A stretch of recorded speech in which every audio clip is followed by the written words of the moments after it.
All right. Good morning, everybody. Welcome to the Team FordZilla Nations Cup live coverage. My name is Alan Paterson. You are joining us live today from Circuit de Catalunya in Spain. Yep, Barcelona. And we are bringing to you the final qualifying and final 80-minute sprint race for this event, and I'm joined in the commentary booth by my good friend Richard Herring. Richard, are you there, sir? I am here. I am excited. Catalonia is probably one of my favorite circuits ever, really, and I mean, I'm beaming ear to ear. I could not be more excited for today's race. 100%. It's going to be an awesome day's racing.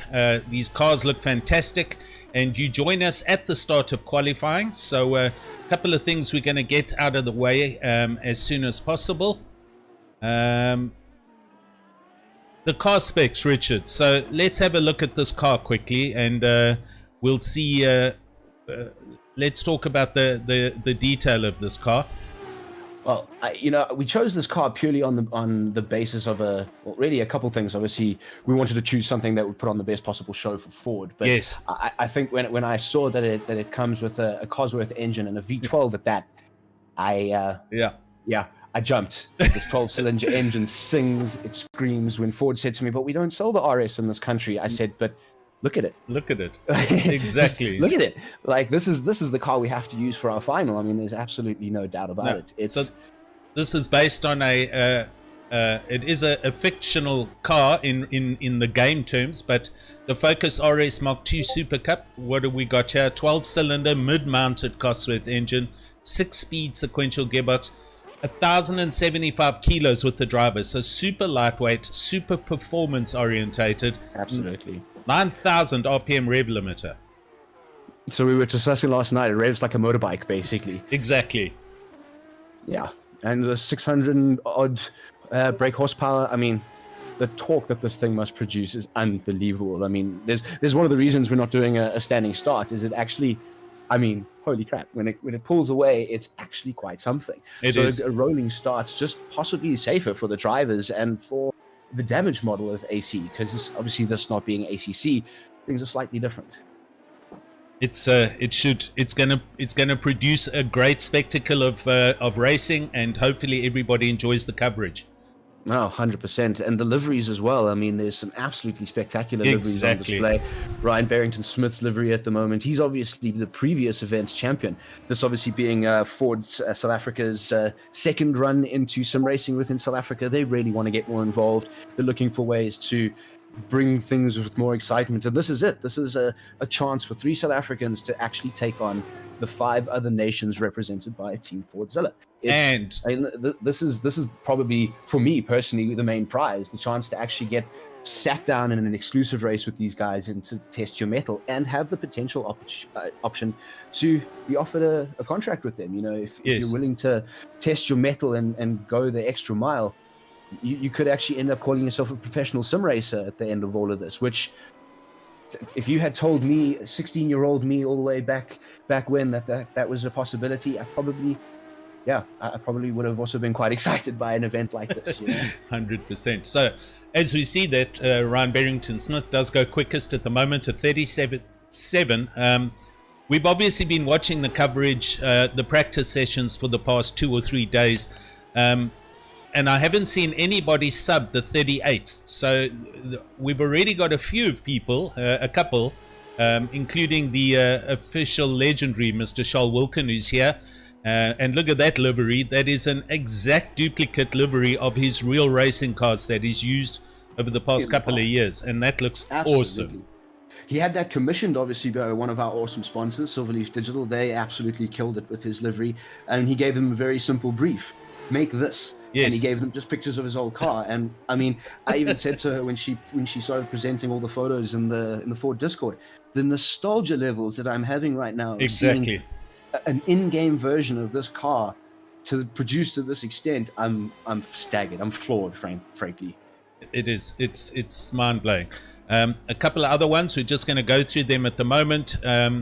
Leslie Oliphant, also one of the resident aliens here in South Africa. He's running one of the I think it's the Monster Energy. That's one of the default liveries, if I'm not mistaken. Absolutely. And he was also the gentleman who finished first in our qualifying or seeding period, should you call it, where we determined the running order of things as they stand right now. Right, so, there we go. You know, he's definitely one of the ones to watch for this race. Even though he's in a standard livery, he's definitely going to shine. Yep. Youngster Kieran Paterson, also one of the quicker youngsters out there, and representing the Team PWSR. Running the colors as they are seen absolutely everywhere. Continuity is key. Continuity is on point. It looks great. It really stands out. That contrast to the black and yellow is just such a good one to see on track. Good. Next one I'm going to go and find, I think, is Dennis Mitchell. So this is also one of the custom paint jobs that he provided or got done. This is actually a loner livery, as I understand it. The gent who created this didn't actually qualify for the top 20, but quite happily let people use his creations for the race. So you may not see one of the sponsorship liveries and the partner decals and all that kind of stuff, but it is still created specifically for the event. As you can see, it's running that very true Team FordZilla coloring. You can see it matching up nicely with our logo there in the top right-hand corner, and obviously the colors of our overlays there. So it's a pretty true representation of the team flavor. That's awesome. That's stunning. The fact that another guy let him use the skin, you know, that's amazing. That's just great. Isn't it indicative of the sim racing community? It's unbelievable. This livery, though, also has a special place in my heart. That big Sonic on the side, the big Black Ribbon Simulations on the other. This is an awesome livery. Definitely showing some pace here, this guy. Morno Deploy, who also did the... Yes, sorry. He did the promo video, I think. Correct, the livery reveal video, that awesome one that got posted yesterday evening. I mean, out of nowhere drops a sneaky little video saying, "Hey, I worked on this, isn't it cool?" And wasn't it? Exactly. So calm and cool and collected. Just hey, drop this here, mic drop, walk out the room, you know, just leaving this here, see how everyone feels about it. Right, I'm trying to find where the other customer, here it is, Mr. JW Fulschenk. Also great looking custom livery for Ford Performance. 100%, and took his own taste on the FordZilla thing, seeing the big Godzilla on the side of the car. Exactly. You know, that's what we wanted to see. That's what we asked for. Is just show us your Ford love. Show us, you know, the excitement you have for the competition. And hey, if I remember correctly, he was one of the first liveries done. It was. Yep. Well, there we go. So those are the I think it's 6 in total, 6 or 7, I think. Custom liveries. Yeah, that was about it, actually. A little bit of sparks coming there from Mr. Oh, here's the other one. That's right. Philip Minard. This was the other. That's right. Here was the other loner one. Yep. Oh, all right. Yeah. If I'm not mistaken, you know, there were so many liveries floating around, so much creative excellence out there. It's obviously the guys that Ford have said to me during the course of the week, they really want to give some attention to the guys who obviously did create the custom liveries. So some social media posts will be put out to thank the guys. You know, any screenshots we managed to take, any media they managed to create will be put out there to the various Ford stores. Exactly. There's also the other custom one, which was Mornay's other custom one. Yeah. Under the capable hands of Ian Upton. This livery's grown on me. I don't know about you. When I first saw it, I went, interesting color choice. Very interesting color choice. Yeah. The more I see it on circuit, the more I see it here in the sunshine, the more I'm going, yes. Yep. This that works. It's like a golf inspired kind of offshoot, and it really does. Yeah, it's good. Cars look amazing. So well done to everybody. And right, so just sub 10 minutes left, and we are still with Mr. Ryan Barrington Smith at the sharp end of the stick. But look at that, we now have 4 drivers in the sub 38s. Yep, guys, we're keeping things under wrap in the practice server, hey, making sure that they're putting in their quali times and quali practice in a solo environment, because, like you said, keeping an eye on the things, we didn't see any of these times, and now all of a sudden, hey. Yeah, everyone's actually closing up. Just also a quick update, if you can't see it on the tower screen, also the tires at the moment, obviously everybody's out on softs. Shiraz Dada, however, he's still in the pits and he's sitting on medium, so I don't know if he's having a mechanical failure. He hasn't actually put in a really quick time yet, but he's still got 8 minutes 40 seconds to go, and I'm sure something will come of it soon. Leslie Oliphant currently in third place, a 1:37.8. That's 4/10 off pole at the moment. So the times are very close and very quick, considering a lot of these guys are actually ACC or console drivers, and having to kind of step back to the older version, to this version of the game. They've done very well to get these cars up to their top end performance in a very short space of time. Yeah, Al, I couldn't agree more. Hey, and you look at some of the conversations that were rolling around in the chats earlier this week, where guys were really trying to get a handle on some of the mechanics of the game, because they don't have the experience. And now you see them here in this environment, and you just see how quickly they're going. They got a handle on things quite quickly, I feel. Well, there's 10 people separated by a second right now. So 1 to 9th is 1 second apart, and the whole field is, okay, we're still stretched out a little bit. There's a good 3.5 seconds apart. But the guys that are serious about this are serious about it. And, you know, we've got 1, 2, 3, 4, 5 cars within 6/10 at the moment. So, yep, guys are certainly pushing. Charles Wilkin, one of them, he is currently in second place, and he's not far off, 3/10 back. And we can see if a driver does pick up on their delta, whether they will go any quicker or not. 100%. 7 minutes left. So, and then the full 80-minute race. Richard, what are the rule specs in the full race? What do they have to do, or is there pit stops, refueling, etc., etc.?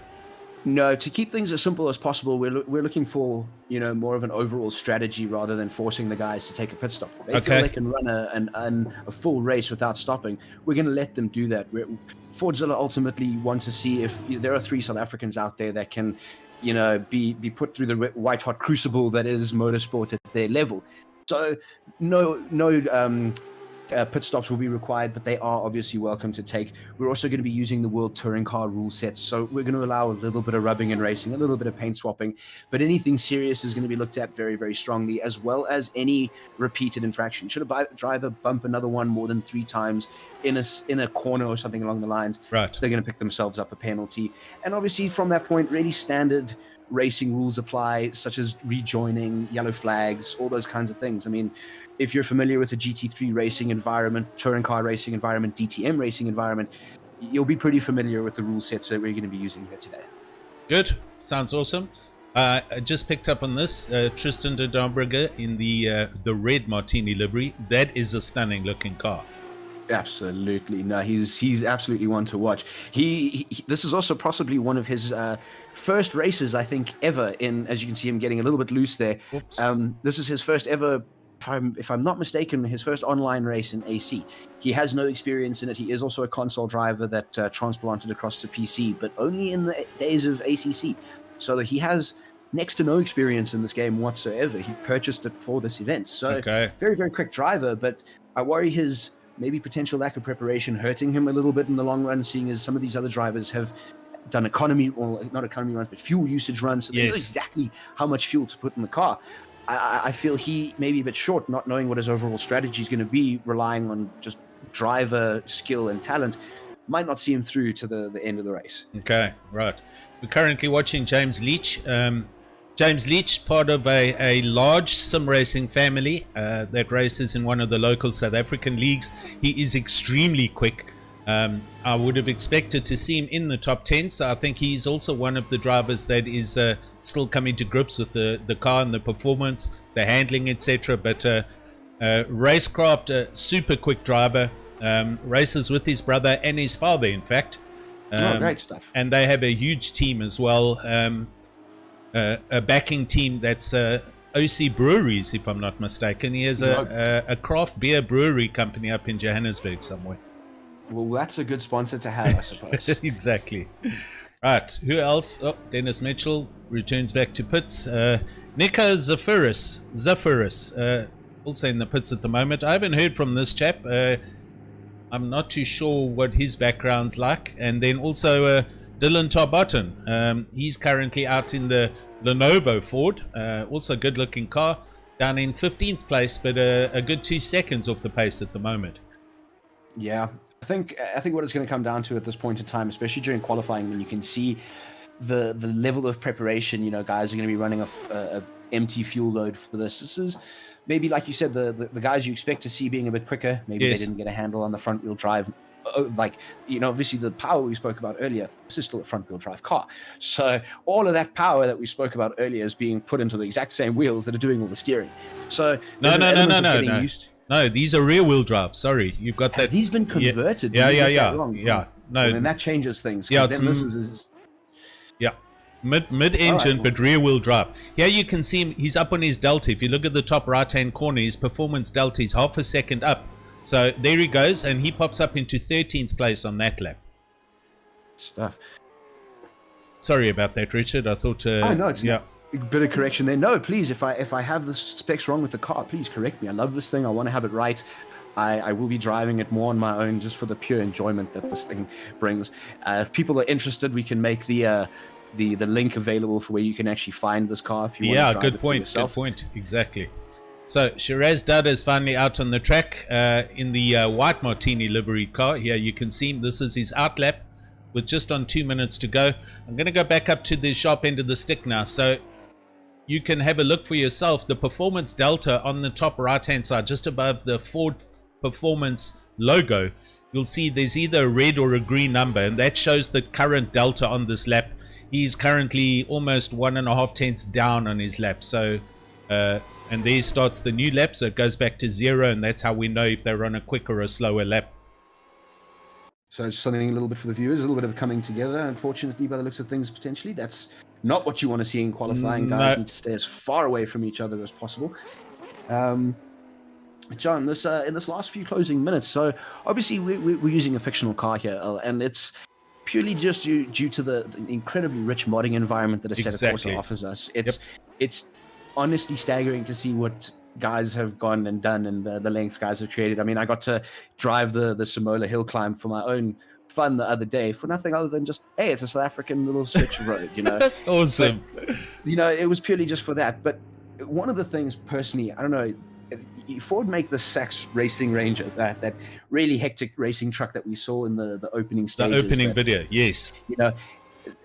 I've been in one of those styled racing trucks. Now, full admittance, it was when my father owned a racing team and we serviced the Castrol Racing Toyota truck. So it was a Toyota. I make full admission of that now. But what an experience these racing trucks are, and it's actually something we don't get to experience very much in sim racing environment. We're unless someone makes a mod for it, we don't really see something like that. And that's true. I actually went and did a little bit of digging the other day.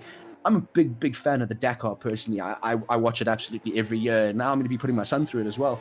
I've just learned there's a new Dakar game coming, and it looks like they've actually put a lot of time into correcting some of the mistakes that Dakar 18 had, just the little, simcade elements that got added to it. So personally, I'm, the chance to actually get to drive one of these racing ranges in a route like that for me coming up, that's quite an exciting potential for me, maybe a lot of people, guys watching with the grip life, this dirt racing thing doesn't necessarily speak to them, but I think personally that's definitely gonna be one to keep an eye open for, because when that game comes out, I'm definitely going to be there competing in whatever I can. That's for sure. Exactly.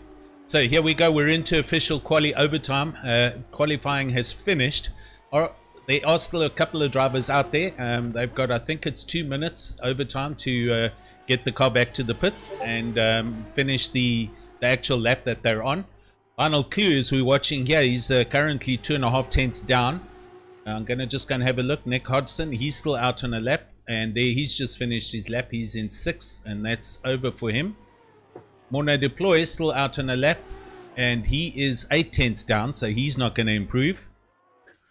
Tristan, he's 2.5 tenths down, and he might improve here. And Dylan, top button, he's very close to his. In fact, he's going quicker here. That little slide's going to hurt him though, running onto that section of track.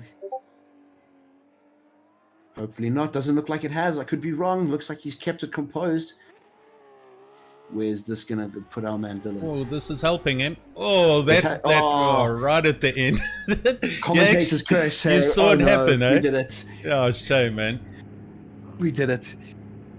Peter Caldenas, he is still on a lap here, so I think that's going to be that then. Could be. Looks like he's jumping back to the pits. Tristan looks like he doesn't look like he's going to be able to improve it. It's coming down to it. No, just. I think that's it as far as yeah, that is it. Right. That's it as far as qualifying. We're going to be back shortly if you just bear with us here. We're going to go to a quick ad break and we will be back with you shortly. Stand by.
All right, cool. We are back with you, and as you can see, everyone is on the pits, on the start straight at least, and 2.5 minutes to go. We're going to have just a fast discussion here on the qualifying and what we can expect for the racing. Richard, I think I should have those results up. Yeah, in fact, there we go. So our top 10, Barrington Smith, Charles Wilkin, close by, and Leslie Oliphant. Those are the top 3. But we did have 4 drivers actually make the go under the sub 38. So a handful of guys have got very quick here. Absolutely, and I think you've got Mr. Fulltank right underneath them, almost making the grade, as well as Nick Hodgson. I mean, I don't necessarily see those first couple drivers running away with things as potentially that's a good solid qualifying strategy that we saw there. It worked out well for them. It's come into play, but it's an 80-minute race. I'm still banking on seeing some surprises coming our way with some of the other drivers. Maybe qualifying was just not their forsuit. I'm personally one of the worst qualifiers you'll ever see. My endurance racing team keep me as far away from the qualifying environment as they can because I'm just not good in that environment. But you put me in the race, hey, blinkers are on, red, and it's full steams ahead. Got you. Right, well, I'm going to get rid of that, and we'll just have a look at the lineup there quickly. Early results. Look at those cars. Look at those liveries. They look awesome. Thing of beauty. Obviously, the logo you see there in shot right now is my business, Black Ribbon Simulations. Actually, listed as a partner and sponsor and all that, but we're the organizers of the whole thing. So we're the one putting on the show. We hope you enjoy. I've thoroughly doing this. I don't consider this work really. It's just such a pleasure. It's just such an enjoyable thing to bring to the South African sim races. Like, it's genuinely been an absolute blast. Good. So we're down to 30 seconds, and then it's all guns blazing for the next 80 minutes, and we should hopefully bring you some of the top racing action. Welcome everybody on our YouTube channel, by the way. Great to see a lot of people here. I'll pop through a couple of names shortly, but we've got lights up and we're about to get going here, Richard. 3 lights, 4 lights, 5 lights, 6 lights. There we go. And we're off. We are racing. Finally. Don't forget to bring your cars back to pits, gents. Oh, we're done. We're ready. We're in the race. Oh my word! Look at these things racing to the line. I'm genuinely just so excited for this. Yeah, here we go. So far, a little bit of argy-bargy, a little bit of touching. Oh, Charles Wilkin and Ryan Barrington Smith getting a little bit touchy with each other there through the second corner. How are we looking there? Are we having any incidents? It looks like everyone's largely got the way quite cleanly. Yeah, a little rubbing's racing, as they say, and I think as long as they're all facing in the right direction, it's all good. Everyone's everyone's jockeying for position here as we're watching Charles Wilkin. He is up to second. So Barrington Smith, he got the worst run off the start there, and he has dropped back 3 positions. Olifant and Volschking popping up into first and second at the moment. Everyone just needing... Oh, yes. Everyone just needs to... Well, that's the thing. I mean, these off the start, we've had qualifying environments. Maybe these guys are still in that mode of my tires are super warm. Exactly. No tire blankets on the start there, gents. You got to do with what you can here in this environment. And I think we're seeing a little bit of the sideways action, the almost drift styles there. I'm sure our friend G-Max is happy to see a little bit of this. But yeah, you're seeing some tires needing to just get warmed up through this early stage of the race. We have given these guys very strict instructions to obviously take this early stage of the race very, very carefully. Obviously, you know, we all preach at the swan song of sim racing. Please take the first lap carefully. But it looks like the guys have followed suit. There's been nothing that's openly obvious about any issues. And as we run onto the second lap here, Leslie Oliphant heading through the final corner, he's built himself up a little bit of space, hasn't he? He has, definitely. Leslie's semi-checked out. He had a bit of a clean run, got a great jump off the start, and first, second, third, fourth are running. Then there's a bit of a gap back, and we see Kieran Paterson coming up into 5th place. He was involved in a whole bunch of position changes on the first lap, and has managed to come through with Nick Hodgson right behind him. Nick Hodgson in the white Martini car also quick, and then there's a huge gap back to Nika Zafaris, who's in 7th place. So I think a couple of people have had some issues on that opening lap, but it's 80 minutes. Let's see how they do going from here forward. I'm excited. Great racing so far. I'm buzzing. I wish the viewers could see the smile I have on my face right now. I mean, I thoroughly enjoy motorsport, but this is one hell of an opening, as we've seen some big switch ups. I'm genuinely quite curious to see how strategies come in. I know there are some solid strategists in this field that, you know, have probably been keeping stuff quite close to the chest. Man, some of these liveries also, as they seeing them on circuit so close together now, just makes it that much more real. We're here, we're in the final of the Team FordZilla Nations Cup, choosing our top 3 that are going to go through and represent South Africa against the actual full lineup from Team FordZilla Europe. Exactly. So this is going to be good fun. And obviously, we haven't spoken about one of our other major sponsors, Sparco Gaming. You know, they're going to be completely uniforming the top 3 drivers, so that's going to be an awesome one to see. That's awesome. We'll elaborate a little bit on that later, but I mean, it's going to be awesome to see what these guys look like once they're ready to take on FordZilla themselves. I'm just looking now for I see somebody going backwards up there at the top. Oh, it was James Leach. Who was that? Yep. He's going again, so a little bit of contact, but he turned it around quickly, and here he comes in the Monster Energy car. And behind him, Hannes van Wyk is idling down from through the chicane. He's seriously idling. Lionel Clue's in the pits already, down in 18th place. So a couple of guys having some dramas early on in this race. But hopefully the drivers haven't collected each other. We'll know about it. We've got really some fantastic gents doing the background live race direction stuff. So be assured that any incidents we do have are going to be handled appropriately. A little bit of touching there from... That was Philip Minna and Shiraz Dada. And they've now a little position change for down here in 13th and 14th place. We are expecting people to overtake, obviously, and pass. And they've got to try and do that, you know, as cleanly as possible. Absolutely. Motorsport being a 100% non-contact sport. I think the only time you ever get to do that with it being the rules is in Wreckfest. And we've had our first disconnect there, unfortunately. Lionel Clue looks like he's had enough already. No, that's unfortunate. Well, I think maybe the drivers collecting each other, damage was just too great, potentially. Exactly. We do have Ooh, there's 3 abreast as they come into the sharp hairpin here. Wow, this is all going on. Contact coming along. Oh, no, that's not what you want to see. Hey, especially in a section of the circuit like that, guys need to be finding the space to fight each other and not taking each other out. Hopefully, we get some firm action coming from the race direction, because that's definitely not what you want to see. No.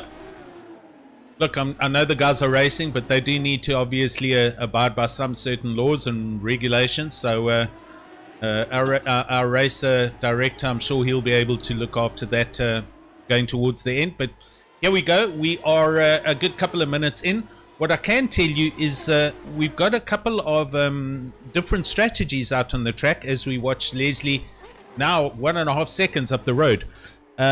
tire choices, strangely enough, there is the top 4 on softs, then we've got a pair of cars on mediums, then another whole bunch of cars on softs, and another handful on mediums. So it's pretty much a mix and match. Guys have pretty much balanced the compounds evenly between hards and mediums. So Kieran being the leading car on mediums, which tells me he might be running a longer strategy than the guys ahead of him that are all on soft tires, which might wear out a little bit quicker, Richard. 100%, and that's kind of what I was alluding to earlier. You look at the sheer break, and now you can start to see the breakaway cars in the front. There's their tires. The next pack follow along. There's their tires, and anyone after that's potentially strategy didn't work out. Opening lap was a bit of a shambles, so things will start to settle in. The guys with the softer tires are going to start catching guys like Kieran to overtake them. They're going to be going a little bit faster potentially because of their strategy. That was a close one. That one. Guys getting real through that little tight hairpin of that section of the circuit. Yep. Guys need to start remembering that's a really tight part of the track. They need to try keep things a little bit calmer through there. These two guys, though, with the semi-matching liveries, I know that Mornay created both of them. Hopefully they're working together to some extent, not going fighting each other out there. So this is old man Peter Geldenhuys in 7th place, who is trying to hold these youngsters at bay. Ian Upton in 8th and Mornay Deploy in 9th place.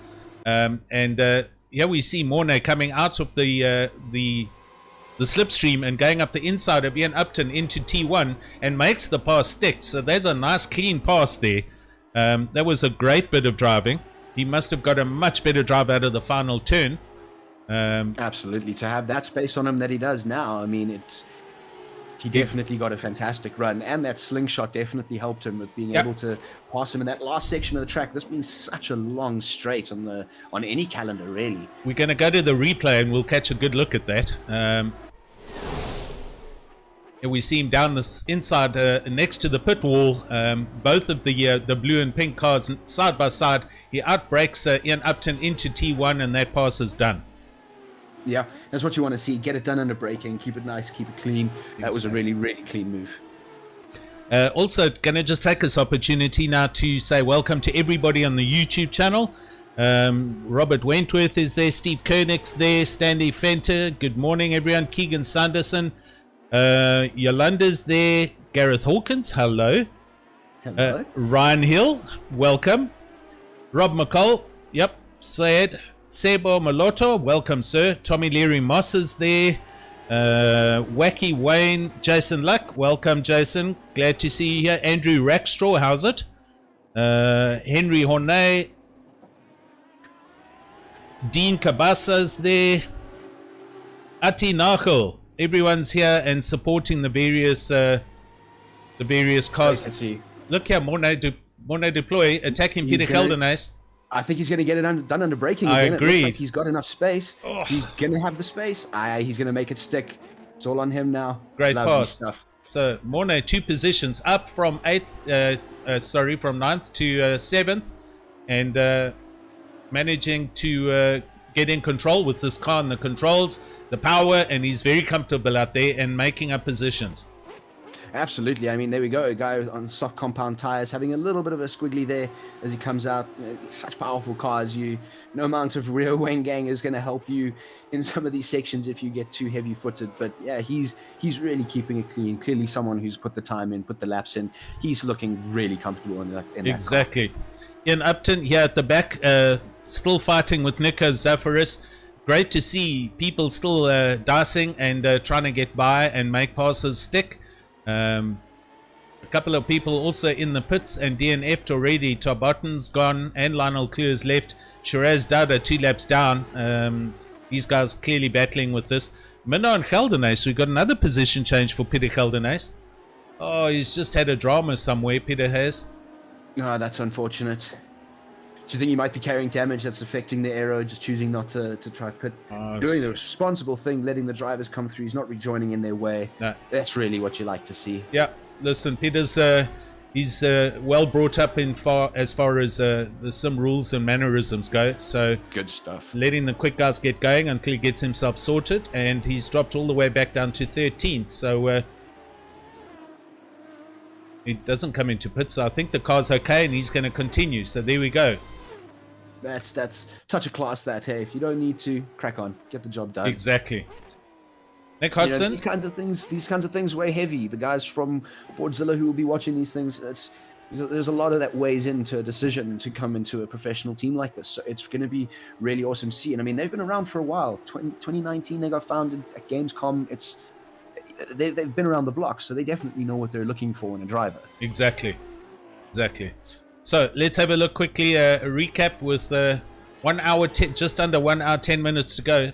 Leslie, not that far up the track now, I can tell you. JW Volsken getting a handle on his car in second. He's only 1.3 seconds behind. There he is, in fact. So you can pretty much see first, second, third, fourth, almost in the same frame. Wilken and Barrington are super close, actually, for third and fourth. And it's just incredible how fast these cars are and how hard these guys are racing. It's such a testament to just what pros these guys are. Exactly.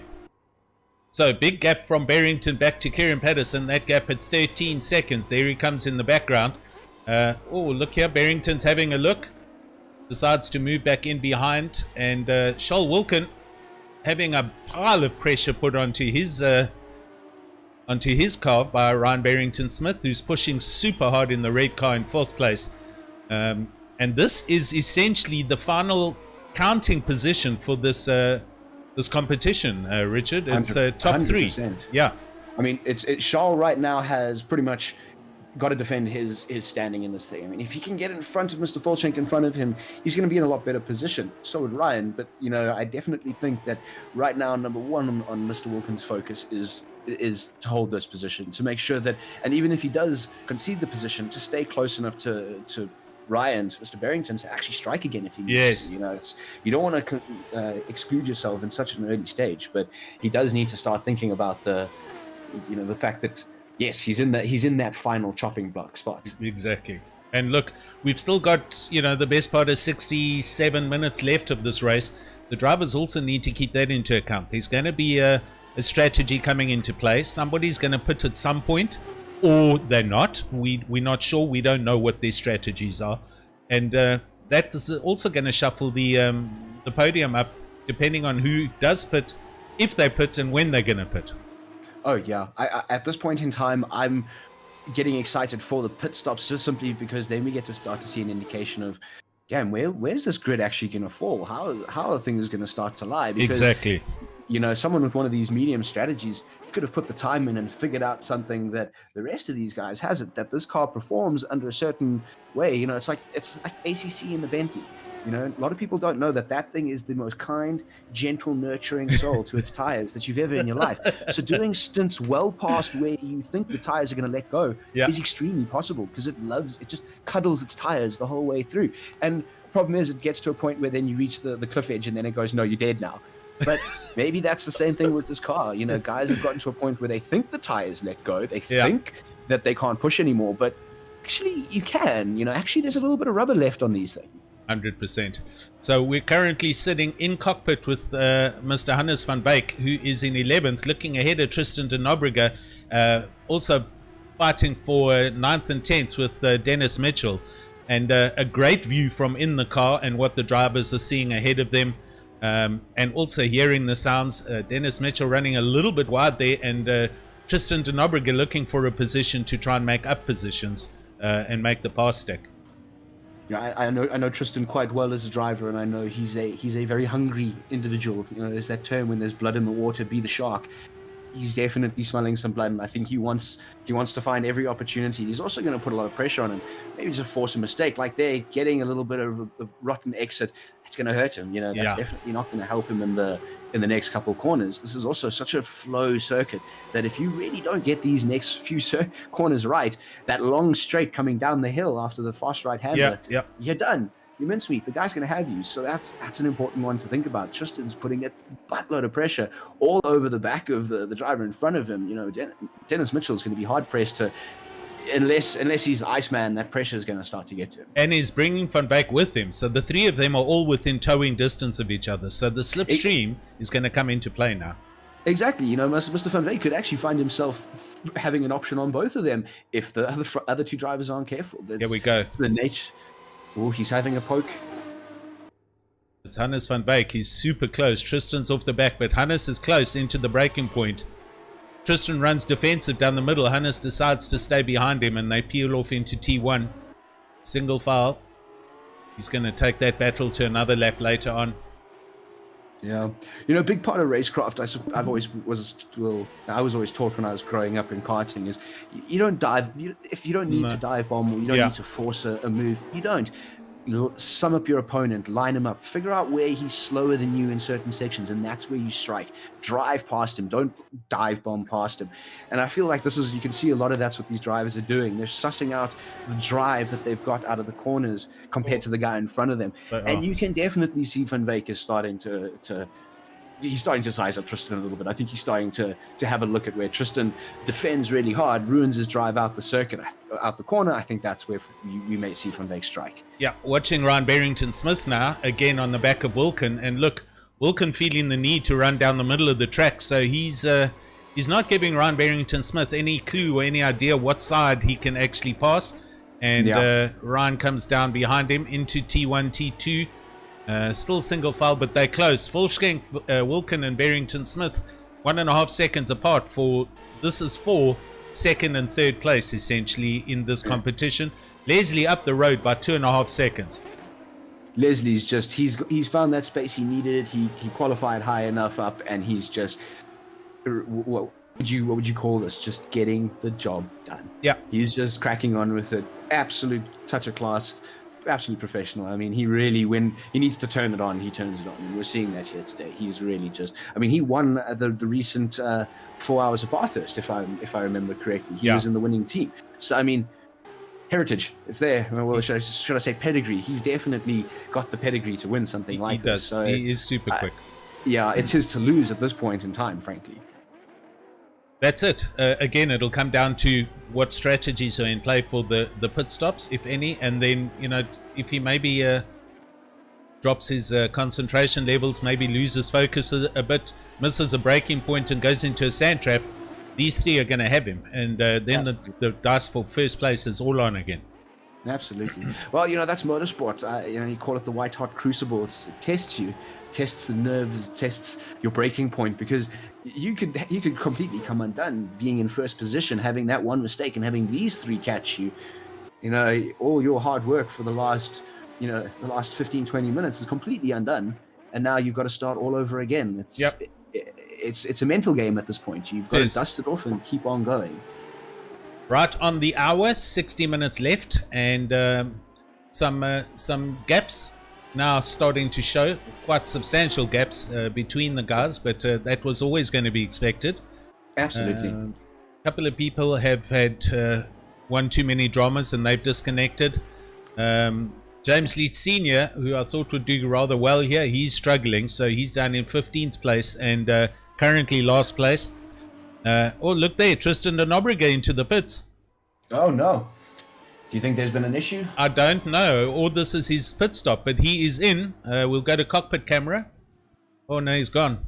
Tristan is disconnected, so that's bad luck. Yeah. Right, so 1 hour on the dot, and Leslie Oliphant on lap 11.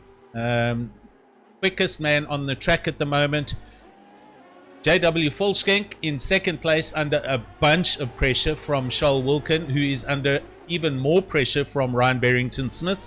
And Kieran Paterson, 18.5 seconds back. That rounds out your top 5 at the moment. So Nick Hodgson in 6th place. Also a couple of, about 4.5 seconds back from Kieran Paterson. With Mornay deployed then 8 seconds further back in 7th. Philip Minnar in 8th place behind Mornay, 5-second gap back to him. And then Dennis Mitchell, who's managed to put a bit of daylight between himself and the fighting Van Wyk and de Nobrega, actually, who's disconnected. So that rounds out your top 10. We've had a bit of a whoopsie there. Mitchell definitely not going to be happy with that mistake. No, that was a big mistake. He ran very wide there, as you saw, and he also under braking. So that's let Hannes come through into 9th now. Absolutely. These cars, they don't like the curbs. They're very, very low. That splitter is huge. Yeah. There's a lot of aero on this car, so if you hit one of these big sausage curbs on this circuit, you're definitely going to end up worse for wear. These cars don't like contact with the inside curves. No, You've got to keep it on the black stuff. That nice little black ribbon of tarmac, that's where these things belong. Going to just hang around here the second, third, fourth dice for the moment, because I think if anything, it's going to come from this dice. 100%. It's really yes. Yeah. No, carry on. Well, I was going to use this option while things are not as red hot as they were a couple of seconds ago. I want to talk about one of our other sponsors. Obviously, I mentioned them earlier, Sparco Gaming. Yes, sir. Sparco Gaming are actually they had quite a cool ideas to basically uniform the team so that when they compete later on this year, any media that they do, any photos that Ford Performance South Africa want to do with the team, the guys can have a uniform look to them. And what's actually going to happen is the very cool Sparco Gaming GT Vent shirt is going to be sent away to be completely, I think, the Red Bull team pit shirts and the Formula One, to have that done to it, basically. Very with their nice. name, all the details. Something obviously, it's something to wear, it's something to use for the race. But personally, having one of these GT Vent shirts, there is nothing more comfortable to sit and sim race in. It is designed to be sitting in a windless environment, in a seat, getting hot, all that kind of stuff. So something really cool for them, as well as a pair of the new Hypergrip Plus gloves and the very cool Hyperspeed sim racing sock. Has a removable sole, so basically it's a racing bootie that you just slip onto your foot and away you go. It's a very, very cool kit. So Sparco Gaming being very generous in their goodie bag. Very nice, very nice. Well done. Hats off to Sparco Gaming for that. That'll certainly give a very polished look. Sorry, as Charles Wilkin gets super close to the back of JW Volkskank, and you can see in his digital rearview mirror up at the top, Barrington Smith is just as close. So these guys having a full-on serious race. Look, Charles running down the middle of the track. Barrington's here on his right-hand side. They come through the hairpin and he falls back in behind Charles Wilkin. And there we can see the guys are coming up to traffic already. It's going to be very interesting to see how this three-way knife fight progresses, because they're going to start slowing themselves down with this. So exactly, it's giving Leslie up in the front just more breathing room. He just has to keep composed, keep the composure. And one of those shirts provided by MS Technic Sparco Gaming is going to be his. Think of it like a Springbok jersey that you're earning. That's what these guys. The shirt may be branded and by a sponsor, but what you're earning is the right to wear it. Look basically. At Scholl. Scholl's running defensive down the inside of the main straight. Ryan Barrington Smith round the outside. All the way around T1 outside. He's got the apex for T2 and he's made the pass. That is amazing. Man, touch of class. That was quite a move on the outside. That's a difficult spot to make that stick. That's an extremely difficult spot to make that stick. Listen, Ryan's been following him for 35 minutes, so he's been working out where he can do that. Let's go and watch this on replay quickly. Here we see them coming down the straight, and Charles Wilkins up against the pit wall. Ryan Barrington Smith swings out, goes down the outside in the braking zone, right round the outside of T1. Charles giving him enough room, and Ryan gets the apex for T2. Pass done. Yeah, man. Great driving. That's how you get yourself up into third position. Like you just line them up, make it stick. 55 minutes left, and that is it at the moment. Our top three. In fact, Ryan is putting a bit of daylight between himself and Charles Wilkin. Leslie arriving now on the back of back markers. He is following James Leach Jr. around the track, and Leslie going to have to now make a plan. And this is what I was saying.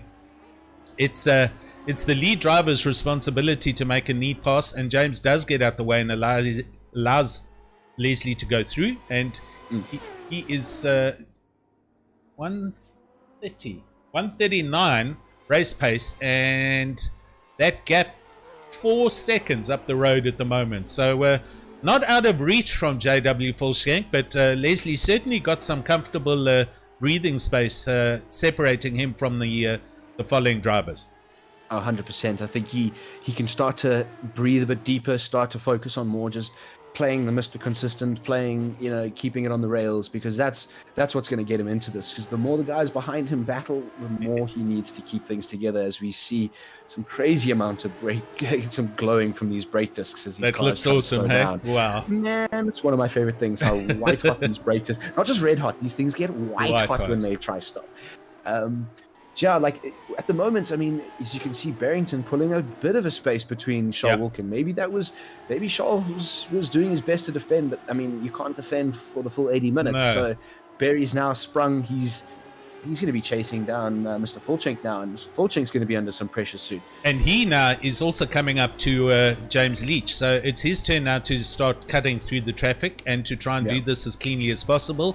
And if he doesn't, it depends on where you catch up to the back markers, which will either allow you to get through easily, or it'll allow the guy behind, being Ryan Barrington-Smith, to actually get a chance to get right on his bumper. Yep. Yeah, and that's also something, these back markers, and please, I mean, the viewers probably are quite aware, but if you qualified for this race, you're pretty good. You're going to be a pretty quick sim racer, so you're going to also be pretty familiar with the rules. Exactly. Those rules of blue flags and stuff, as you can see, Mr. Leach getting out the way.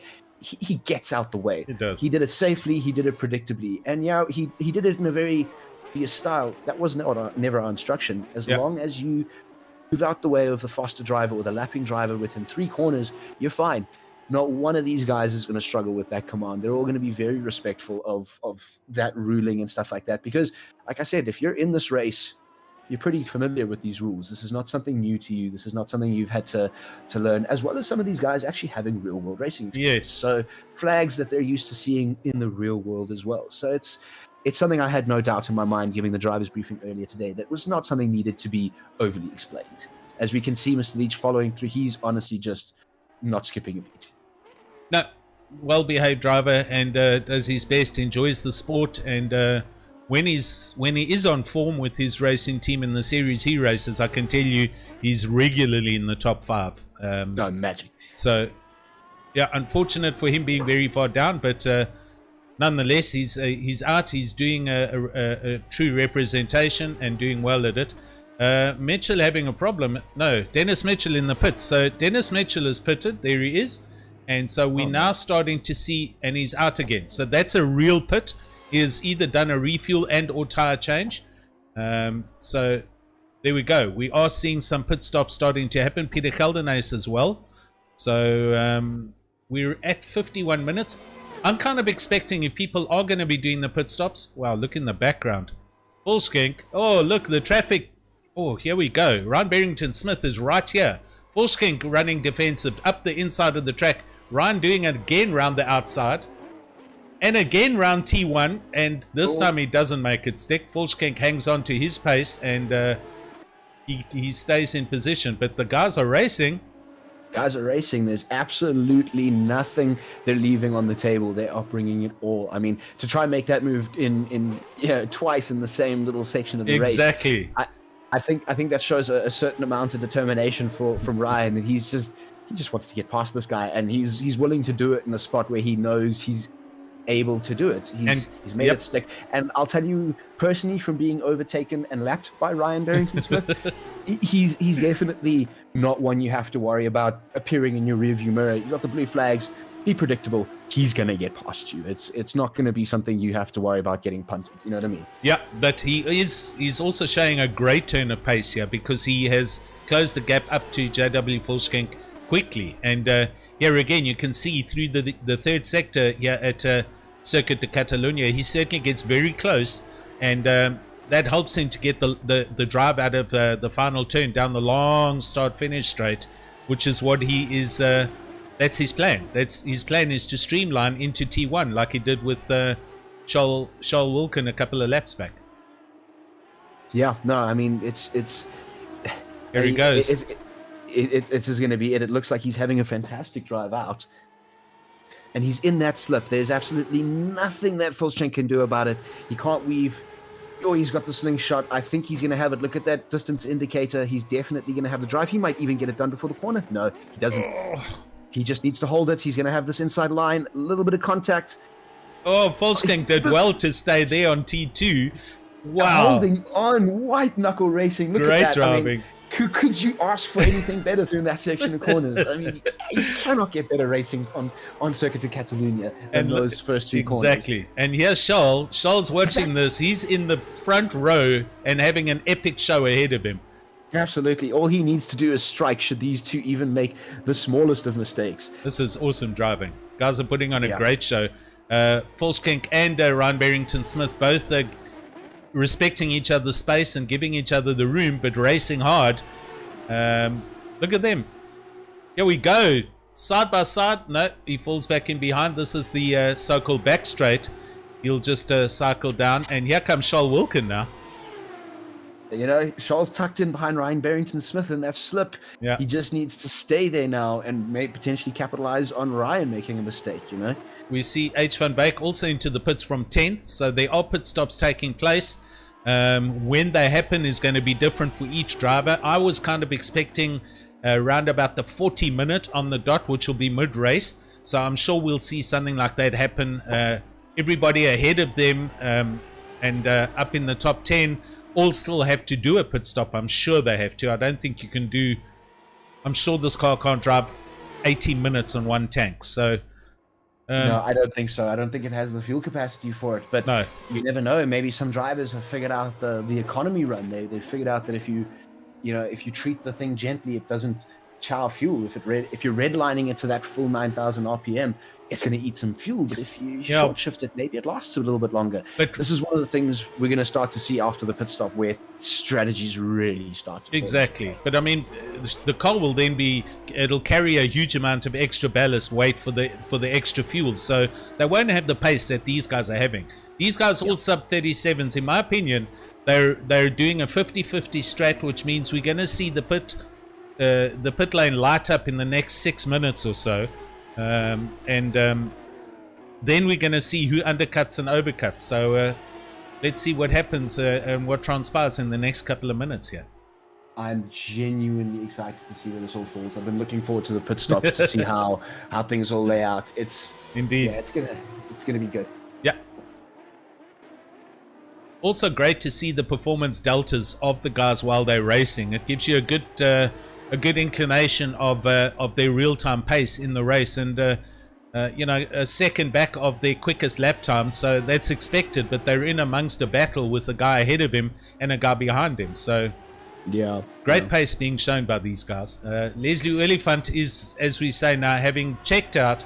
He is 7 seconds up the road, and you know what? I think the only time it's good to have a bit of a lonely race is when you're that man up ahead in the front of the grid, and you've just got breathing room either way, so you can afford to dial things back from 11 to maybe about 9.5. Or Ryan Barrington-Smith coming closer than he can breathe there through the T1. He's got some crazy pace through that corner. If he's able to get so close, even after the braking, he must be carrying some serious apex speed when he comes through there. And he slides into T4. Yeah. Certainly happy with the setup of the car. Feels very comfortable, and he's just doing the job. He is there. He's in third at the moment. That counts, but that counts. Wilkin is there. Would you be accepting just made it, or would you want in? No, I'd be going. I'd be driving. Yeah. I'd be driving, hey? full balls to the wall, driving, absolutely. You want a proper representation of where you are against the rest of these drivers. Are you in fact a fourth place person? Are you a second place person? How quick are you? So, in my opinion, Volkskenk is doing his best. Ryan is managing to close up on him and showing good turn of speed. But both of them showing great driving skill, good car racing craft, and this is not over. We got 40 minutes still to go. Here's some traffic up the road. Let's have a look ahead of Mr. Volkskenk. They're arriving now on another back marker. We'll go in car here. And yes, there is a car going up the straight. So JW Volkskenk, he's going to arrive at the back of that back marker, which is probably Geldenhuys or Leach Jr. again. Oh, there's two of them. It's I think it's Upton and Mitchell who are dicing. So they are. It's Mitchell and Upton. We'll go to them now. Here we go. That's going to be a very interesting one, because when a knife fight arrives at a knife fight, it's always quite interesting to see in the motorsport perspective of how, I've always had a good chuckle to myself when you look at how things were going in like endurance racing, specifically the last race face endurance that we had that I mentioned at Bathurst. And I mean, like, you find a battle for like 18th and 19th, or the battle for first and second arriving behind them. And it's quite interesting to see how the driver etiquette dynamic go from a overly polite, yes sir, please have the door and let me hold it for you, to China, you gotta get past me, guy. I'm like, I will give you the space and I won't race you, but past that, nah, you gotta get past me. So it's gonna be quite interesting to see, as we've also made a ruling that you kind of got to give these guys 3 corners to let them give you some space. A little bit of touch in the braking zone, but I tell you, FordZilla is seeing the need, or feeling the need, to move around to try and not give Barrington Smith an angle on what side he can come past on. And they are arriving at a huge rate on 3 or 4 cars here. Actually, it is Upton, Mitchell, and Zephyrus in 12th, 13th, 11th. Oh, he's in the pits. Wow, almost in the pits. I thought somebody drove off the track there. I also, for a second there, I saw him like 2 wheels on the grass. Exactly. He obviously just took an interesting line. So here we go. Let's note this. We've got a first pit stop then, and FordZilla pitting first. We're going to see when Barrington then comes in a little bit later, where he comes out. Absolutely. I mean, it's going to come down to now, these 2 guys have to make the decision, when do they go in? And this is a little bit of an undercut at 43 minutes on the nose, basically, to be pitting. So he's chosen to jump in a little bit earlier, come out with fresher tires. Yep. And hopefully can use those fresher tires to run away from what's going on out on the circuit, basically. My sincere apologies if you can hear my 2-year-old in the background. It's all good. He's a 2-year-old, so he's doing what 2-year-olds do best. I do apologize, but my missus is probably all over it. But yeah, I mean, like, look at the pace now. These guys are starting to seriously stretch it. They're starting to use a lot more of the track to try and get as much out of this lap as they possibly can. But they've also got to be careful not to hurt themselves. No. Because Mr. FordZilla's about to come out of the pits on fresh rubber. Regardless of whether they're soft or mediums, he's going to have really, really nice tires and a nice stable car, which he can go out there and start attacking again. These guys might be on slightly balding tires, and that's going to start to seriously affect their ability to not only lap, but attack each other. Richard, the other thing is, JW FordZilla, because now he was in a dust, so he's come out into open traffic. Here we are. So he's got no traffic to hold him up now. So he's going full ball, and he's going to try and put in quali laps for the next 5 or so laps. And there we go. Leslie Oliphant's in the pits. Our leader's in. So here we come. There we go. On the 40-minute bracket. So that promotes Ryan Barrington Smith into first, Charles Wilkins second, and Kieran Paterson up into third. Pit stops are amongst us. Here we go. Charles Wilkins, he is still very close on the back of Mr. Barrington Smith, and positions are all going to chop and change now. We will do our best to provide the coverage to you, but Leslie goes in. He's already come out the pits. He's net 4th. JW FordZilla 2 positions back in 6th, and Nick still having to do his pit in 5th place. Well, I think this is now really, I'm buzzing. I'm like watching my screen. I'm watching the screen you're sharing. I'm like, okay, who's coming in next? It's getting quite exciting.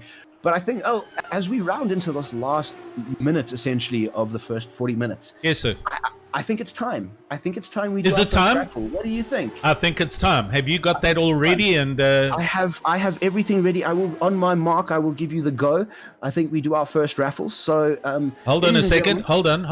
Not a problem. Right, there we go. We've got a drum roll. All right, ladies and gentlemen. So we're going to give away our first prize of the day, and that running right now. We've got a wheel spinning. We're going to see who it comes up with. And this first person is going to win one of the most awesome button boxes I have seen produced locally. And the person is... Drum roll. Who's our lucky winner? Who is it? Ruan Chillers. Come on down. You, sir, are the winner, proud winner of a Paterson Worx Sim Racing button box. Awesome. Genuinely very, very exciting for you. I'll be in touch personally via mail. I'll also reach out to you on Discord. We take it from there, but man, well done. Thank you for entering. Obviously, this being entered to the entire field, not just the top 20 that you see here. So, man, I hope you enjoy. I hope there you go. It well done. enriches your rig. Yeah, great stuff. Congrats on winning that. It was open to everybody that entered the tournament from day one. So it was all drivers, including the 18 or 20 that were supposed to be in the finalists, and all the drivers that didn't get to the final. So well done, Ruan, for winning that button box. We'll be getting that off to you shortly. Congratulations, man. I hope you enjoy. But El, now we go back to racing. Yep, here we go. Yes. Charles Wilkin in the lead while you were giving away a button box. And is it a pit, or did Ryan bottle it? No, okay, it's good. a pit. It's a pit. So Ryan Barrington Smith in 6th place net, and he is behind JW Volskenk. There's JW. Here they are. Look, it's the status quo as it was. Nothing has changed, and they're going at it hammer and tongs again after the pit stop. So no damage picked up. They both probably had identical pit stops. It was just a case of both drivers needing to be on the ball enough. Exactly. But this game not being ACC, from my recollection, all you really have to do is be Johnny on the spot. When that lollipop man lifts that little button in front of you, you just got to put on the loud pedal and go. That's it. And I'm pretty sure both these drivers were sitting there going, come on. At every step of the way, basically. Yeah, a pit stop. It doesn't matter how long you're standing there still for. You can hear the cars going by. You know you're losing positions. It can't go by quick enough when you're in the pits, to be honest. Charles Wilkin in. Here we go. So the leader comes in, and we're going to have to take, as does Kieran Paterson. So our 1st and 3rd position drivers go in. Net will then be Nick Hodgson. Leslie comes back out into pole into 1st. So his pit stop's done, and he goes back into the lead of the race. Nick Hodgson is currently in 2nd, but I know Nick's still to pit. And JW Volskenk and Ryan Barrington 3rd and 4th. Essentially, with Charles Wilkin falling back into his 5th place. So the status quo will all return back to how it was when Nick does eventually pit. When he does. So tell me, what do you think's going through Leslie's head right now? What do you think is the number one thought in his head? Or do you think it's just... No, I'll be honest. I'll tell you. He's going to be going, I hope this rig hangs together. I hope the power doesn't go off. I hope my pedals don't stop working. I hope my steering wheel doesn't turn off. All these things that it didn't do it to him once in practice, but all of a sudden now they're going to be just this wash of where are the gremlins? Are they in the wires? Are they in the this? And I said it earlier. It's really his to lose. It is. He's really just kind of got to keep his head on, everything focused. Keep running on those rails. I mean, we're watching him on stream. He hits every apex like he's supposed to. No, he's metronomic. He's like a machine. Yeah, it's quite something to see. And I mean, like I said, also someone who's lapped me in previous rounds make myself sound so slow. Yeah. But yeah, someone else who's lapped me in an endurance racing environment. It's just a case of, Oliphant's behind you, copy. All right, he's in front of me. That didn't last very long. All right, cool. Let's crack on. Listen, I know Leslie well. He's driven for PWSR for. Look in the background. We can see Volskenk and Barrington going mad again. Here we go down the pit wall. Here they come. Looks like Barry's is going to have to slot. Doesn't look like he has. Yeah, he's not close enough. But that started all the way from the exit of the final turn. Oh, look at this. He's certainly trying. I tell you what. Yeah, he ran a little bit deep on the exit of T1 there. And that's hurt him in a big way. Barry's all over him. Barry's obviously his affectionately known PS4 names for I first met him was the name in which he won this first tournament. I'm surprised it doesn't say it somewhere on his car. But yeah, he's definitely going to be one to keep an eye on because he is in straight up attack mode. There is absolutely nothing. This man is not settling whatsoever for the position. Oh, look at that. Volskenk runs very wide and Barry's is up the inside. They're side by side. He does. This has to be it. They give each other good room, and there we go. He's finally, Volskenk says, all right, you go ahead. And Ryan Barrington drives up into 3rd place. And I think, wow, there we go. Yeah, I think it comes time, and I don't know if you share the sentiment. Sometimes you've just got to recognize that the guy behind you is actually going to get past you. It's probably wise to, in a moment, not defend as strong as you should. But the want to do it, because now, fortunately, he's now on that 3rd place chopping block. I'm just jumping back to. Yep. Sorry, man. No, please carry on. Just jumping to first, because now it's Leslie's turn to get through the traffic, and the traffic is here. He's got a bunch of cars ahead of him. He has passed one, and he's currently drafting up behind this. This is Zephyrus' car, and Zephyrus stays where he is. Leslie coming up the inside into T1, and both drivers giving each other the room. Leslie goes right around the outside. That was he's made the pass. To the turbo glass. Yeah. All done and dusted. Like you said, metronomic. I get the sense that a guy like Leslie knows he has just those few millimeters left of the track that he can push it to. His awareness skill is awesome. I mean, listen, this is a very experienced driver. He's been doing this for over 10 years. Oh, so since I've been sim racing, I've seen this man around, and I mean, like, I'm a console transplant myself. I mean, even when I was a console driver, I knew who Leslie Oliphant was because I had the pleasure of casting with George G. Max Smith and Eddie Spandex Cobra. You know, you get to learn some of these guys' names over the last course of the years. Good old Dominus Gaming days, and Leslie was always the feature. He was always someone who would go, you know, hey, well, Leslie's qualified second, and halfway through the race, he's up into first. Exactly. It just became a thing. So, yeah. Right. Yeah, we're watching Nick Hodgson, who's currently in second, but yet to pit. And here comes third and fourth. So Nick doesn't have to move over, but Barrington feeling the need to force his way by there, and this is racing for position. So Ryan goes up the inside in that hairpin and through the technical, and it's put Nick in the middle of the sandwich between Barrington Smith and Volskink. Barrington's wasted no time there. He found a gap and he made it stick. I mean, we were saying a lot about, you know, forcing the move, but if there's one place to force a move and there's one way to do it, that's definitely how to do it. Because even though Hodgson had a little bit of a cutback, he didn't have the drive to make it stick. Barry's was still able to drive away from him. No, he's used that to his advantage, has Barrington Smith, because it's given him a good second and a half gap back to Volskink. And now Volskink's got to deal with Nick as well, because this, as I say, is full position. So Nick's not going to just make it easy for him.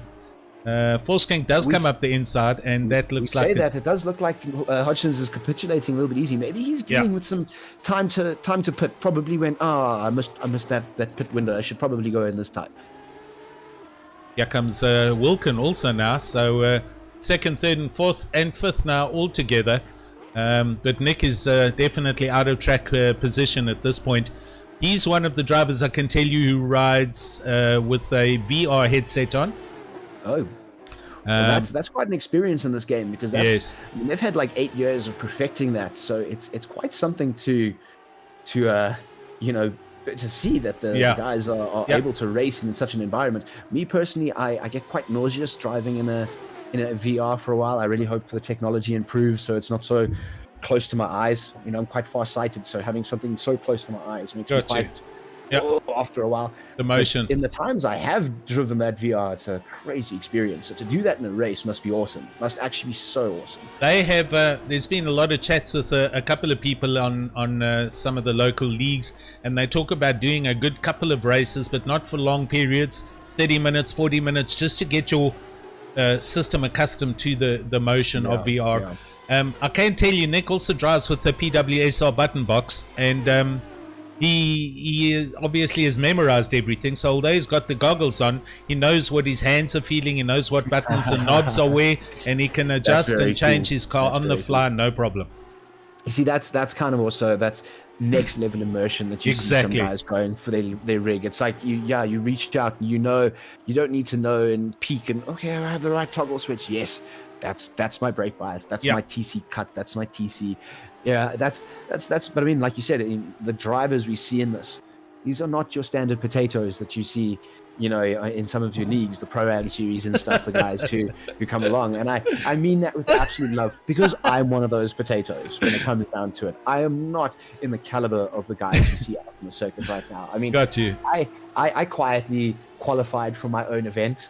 I think I qualified like 52nd or something like that, and I went, no, I'm not going to publicize this. I'll wait for it to be something funny for the stream, but I'm not going to embarrass myself. All right, good one. And that's the caliber of drivers we're seeing in this event. You know, it's guys who they may not, you know, he might be slightly out of queue because he hasn't pitted yet, but look what this driver is doing in his rig. You know, it's something really quite special. Yeah. Right, just looking a little bit further back because we are focusing on the leaders, although they are the closest in line. Morne Deploy currently in 8th place. He is only 2 seconds ahead of 9th place Hannes van Beek. So they're still at it. They're all still on the same lap. I can tell you everyone is, Leslie Oliphant has just started lap 31 and these guys are on 30. Ian Upton a couple of laps further back in 29th, and then at least almost half the field has disconnected. We currently only have 12 cars on the track and lapping at the moment, so pretty high attrition rate, but it is expected. The guys feeling that they're not going to have any influence or impact on the leaders, and they'd rather just quit the game and get out of it. But Leslie definitely putting on a great show for everyone here, and once again 6.3 seconds up the road from Ryan Barrington-Smith, and literally the Rockstar car has checked out. The Rockstar car may have checked out, but you never know. Look at what Ryan has been doing thus far in the race. Look at how he's carved up some of the people in front of him. Exactly. Could you see Leslie finding himself in a bit of danger towards the closing 28 minutes of this race? I mean, we're not close to the end of the race, but if he checks out too much, if he does start to turn it off a bit, turns it to 9 when Barings is still at 12, you might find that towards the end of the race he's got to turn it back on. And personally, I don't know very many drivers that can swing it like that in a race. You might find that the pressure then is, oh no, got to get back at it, and that could be all Ryan needs. Not underselling Leslie. Please don't by any means think I'm underselling Leslie, because I know he's a steely-eyed killer in this game. I mean, there's no other way of describing him. But Ryan is as well. Like, I mean, these are two drivers now who I think deserve these 2 spots where they've come, how far they've worked in this competition. But I wouldn't discount that Ryan still wants that big number 1 spot. He still wants that top spot on the podium. All right, so let me tell you, I've just watched them go over the line while you were talking, and I watched the tower specifically. Leslie doing his last lap was a 1:38.4. Ryan Barrington-Smith, as Van Beek and Deploy swap positions for 8th and 9th, so we saw that coming along.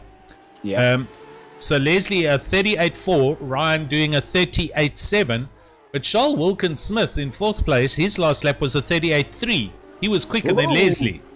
So there you go. It's the guys are still pushing, and Charles Wilkin is now right on the back here of JW Volkswagen. So he's still pushing, and this is again for the last official place, being 3rd place. Well, maybe we should stop discounting Mr. Hodgson. Maybe he's running the long haul. Maybe this is where he sits. Maybe he's actually just trying to settle in here. Charles Wilkin? No, Nick Hodgson's. Hodgson's 5th place. Yeah. That happened in the background. So that's then. Apology, Hodgson. you got turned into shark bait by these guys as they're fighting their way up to the top. But this is then, like you said, this is for that spot. This is what these guys want at the end of the day, are fighting for. And Volkswagen now arriving on Zephyrus's red Focus. So it's their turn now to get past this gent. There are in fact 2 cars just up ahead of them. Being up Zephyrus and Morne Deploy's idling. Somebody's idling down the pit straight. I heard it. Someone's in the pits. Morne Deploy's come into the pits. So from 11th place, Morne's dropped into the pits. I heard the engine note. So Volkskank and Wilkin coming along here for 3rd and 4th respectively. And just up ahead of them, it's Zephyrus in 10th place that is going to be lapped shortly. There he is. The gap still 7.3 seconds between Oliphant and Barrington-Smith, so I'll monitor that with 25 minutes to go. 7 seconds, it's not doable, but I can't see Oliphant just slowing down for the sake of it. Oh no, absolutely not. I mean, there's no reason for it personally. There's no reason. He's put the show on. I don't think him slowing down is going to add to the track from anything that he's done thus far. I want to see him. I frankly want to see how far ahead he can finish, actually, is what I'd like to see. So, Leslie, if you can hear me, turn the screw, mate. Let's see what a gap you can pull to these guys. Because, I mean, if we're going to be putting in a team to fight against the rest of Team FordZilla Europe, frankly, from what we can see just in the top 5, I want to send the top 5, not just the top 3. You know, I mean, just the sheer talent alone. How these guys are knife fighting, how they've been knife fighting for the whole race, and how they're leaving absolutely nothing on the table. These guys are full balls to the wall. I mean, sprint race is usually what, 20, 30 minutes. I've given these guys an 80-minute sprint race, and they are delivering. Yeah, they're going flat out. But they have to. You know, if you're going to do something, as we see them all moving across here to track in behind Zephyrus as he goes up the pit wall, including Charles, who we're on board with. He now moves out and falls back in behind the back end of JW Volkskank into T1, and so they pass the back marker. There's another one just up the road as they come through this T2, T3 complex. And Charles closes in good, eh? I mean, look here, he's right behind him. So smooth, so composed. You know, he's personally, I think it's always easier being the chaser than the chased. You know, the pressure is just different.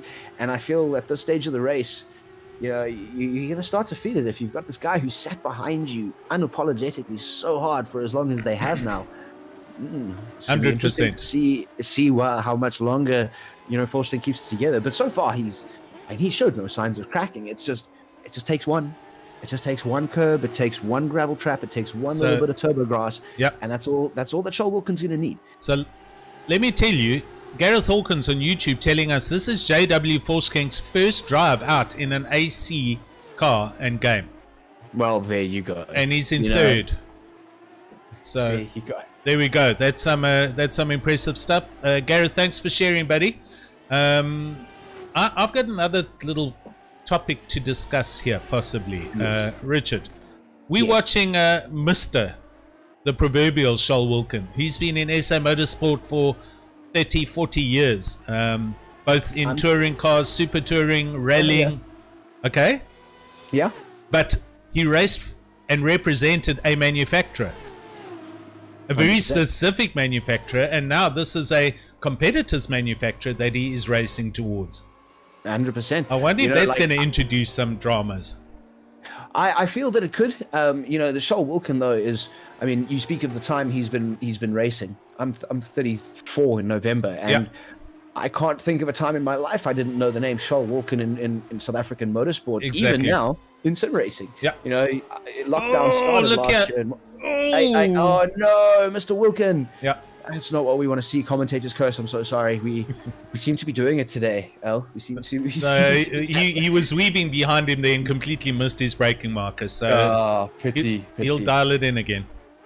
You know, you got a guy like Charles Wilkin who, you know, unfortunately, and this is from just insider knowledge of the South African motor scene and the motorsport scene, is you've got the unfortunate departure of some of our more mainstream manufacturers that you've seen through the years, and Ford was just unfortunately one of them in the South African rally scene. Back in the day, you had what was the trickle-down effect, where Ford and Toyota and all these guys, they would make, I mean, even Subaru, they'd bring a car out and then it would race in the top, you know, S2000 class for 2 seasons, and then it was irrelevant. It was an old car, so the manufacturer would sell it off back to the field. So you've always got relevant cars in the field. You'd always have that class trickle down where you'd have older vehicles being sent down to the privateer teams. And with the departure from the manufacturing communities, you had now only the very, very moneyed communities being able, or teams rather, should I say, being able to purchase some of these cars. Gotcha. And that's unfortunately what we saw with Mr. Wilkin. It came down to Basil Reed just weren't able to give him the same support that the mainline manufacturer were, and it led to his unfortunate retirement. But you know, I know my old man knows Charles personally, and from me growing up with him being around in the scene, I mean, gentleman and scholar is the terminology I like to use for him, because you could not find a more professional, a more together person, and actually more humble person when it comes to South African motorsport. Yeah, awful way to have an awesome career potentially. I wouldn't say cut short, because it hasn't. Here he is. He's on circuit to our viewers. Yes. And he's by no means disappeared from the whole grand scheme of things, but it's just fantastic to see that he's still here representing in his old livery, showing the nostalgic colors. 100%. I think that goes a hell of a long way personally for me as a motorsport fan. I can get behind something like that every day. True, definitely. Look, the motorsport sport itself has obviously struggled, and of late with this COVID sure nightmare and all public performances coming to an end, it hasn't helped either. But It certainly helped us put sim racing on the market and get people up and running. And Charles Wilkins one of them. I mean, he's certainly not slow at this, and he's right here as we can see. Yeah. And although I know I am following him a lot here because he is the closest race on track at the moment, him and Volkskenk, and this is for the final podium position. The gaps down the field a good 8, 10, 12, 14 seconds between each driver. So yeah, we're setting it into the closing stages. I think this is indicative of when a grid can have an attrition rate like this. Numbers thin out, it's just going to be what we see. But as you said, Mr. Wilkin, he's chasing that spot down, and he's not slow. I mean, he transitioned, and this is something that's, I think, personally my great love of sim racing is, yes, a football player can pick up FIFA and he can go kick a ball around. Yeah. But he can't actually go kick the ball around. Same with all these other sports games. Unless you're playing it in VR or in Wii or whatever it is, the transition of what you're doing is still quite different. Yes. But hey, look what we get to do. We get to sit down in a little fakey racing car in our room, and we get to race. We get to pedal and steering wheel race each other. You know what I mean? And the ability to transfer that skill set over from a sim environment to a real world, or vice versa, from a real world to a sim environment, is actually really easy. I think if you are a driver in the most basic sense of terms, you can figure it out quite quickly. Because look at the Formula One drivers during lockdown last year. Yeah. I mean, these guys didn't skip a beat. Yeah. They dropped the money, they got the rigs going, and here these folks are in like iRacing and ACC, dominating. Not doing okay, dominating. And that's what we see with Mr. Wilkin here, is a guy who's competed heavily in his life, picking up a new mode of competition and doing it. It's just, for me, honestly, is probably one of the best parts of this race is seeing him up in fourth. Doing very well. And as you say, so again, I've been watching the times as Volkskenk runs in the sand trap, and that's going to give Charles a run on him. That's definitely slowed him down. He feels the need to run defensive up against the pit wall. Charles next to him, coming down to T1. Surely not. Surely Volkskenk doesn't have the legs. He does. That's around the outside. Contact. Now around the inside, and Charles got a lift. Volkskenk's there, and he's got his foot down in the corner. They come around turn 3. Now Charles up the inside going into T4, and if he gets his break, there you see Volkskenk runs defensive again, and Charles got a peel off, go around the outside. Close racing. Now he's under pressure here. This is going to be hurting Volkskenk though, because this is a lot of defensive driving. This is a lot of, to the apex braking. You can't trail brake this circuit to that extent. It's going to start hurting you on the exits, because to really defend against a guy like Wilkin, who's all over you, you got to take a different line. You've got to take a different line. You've got to be as creative as possible to make him.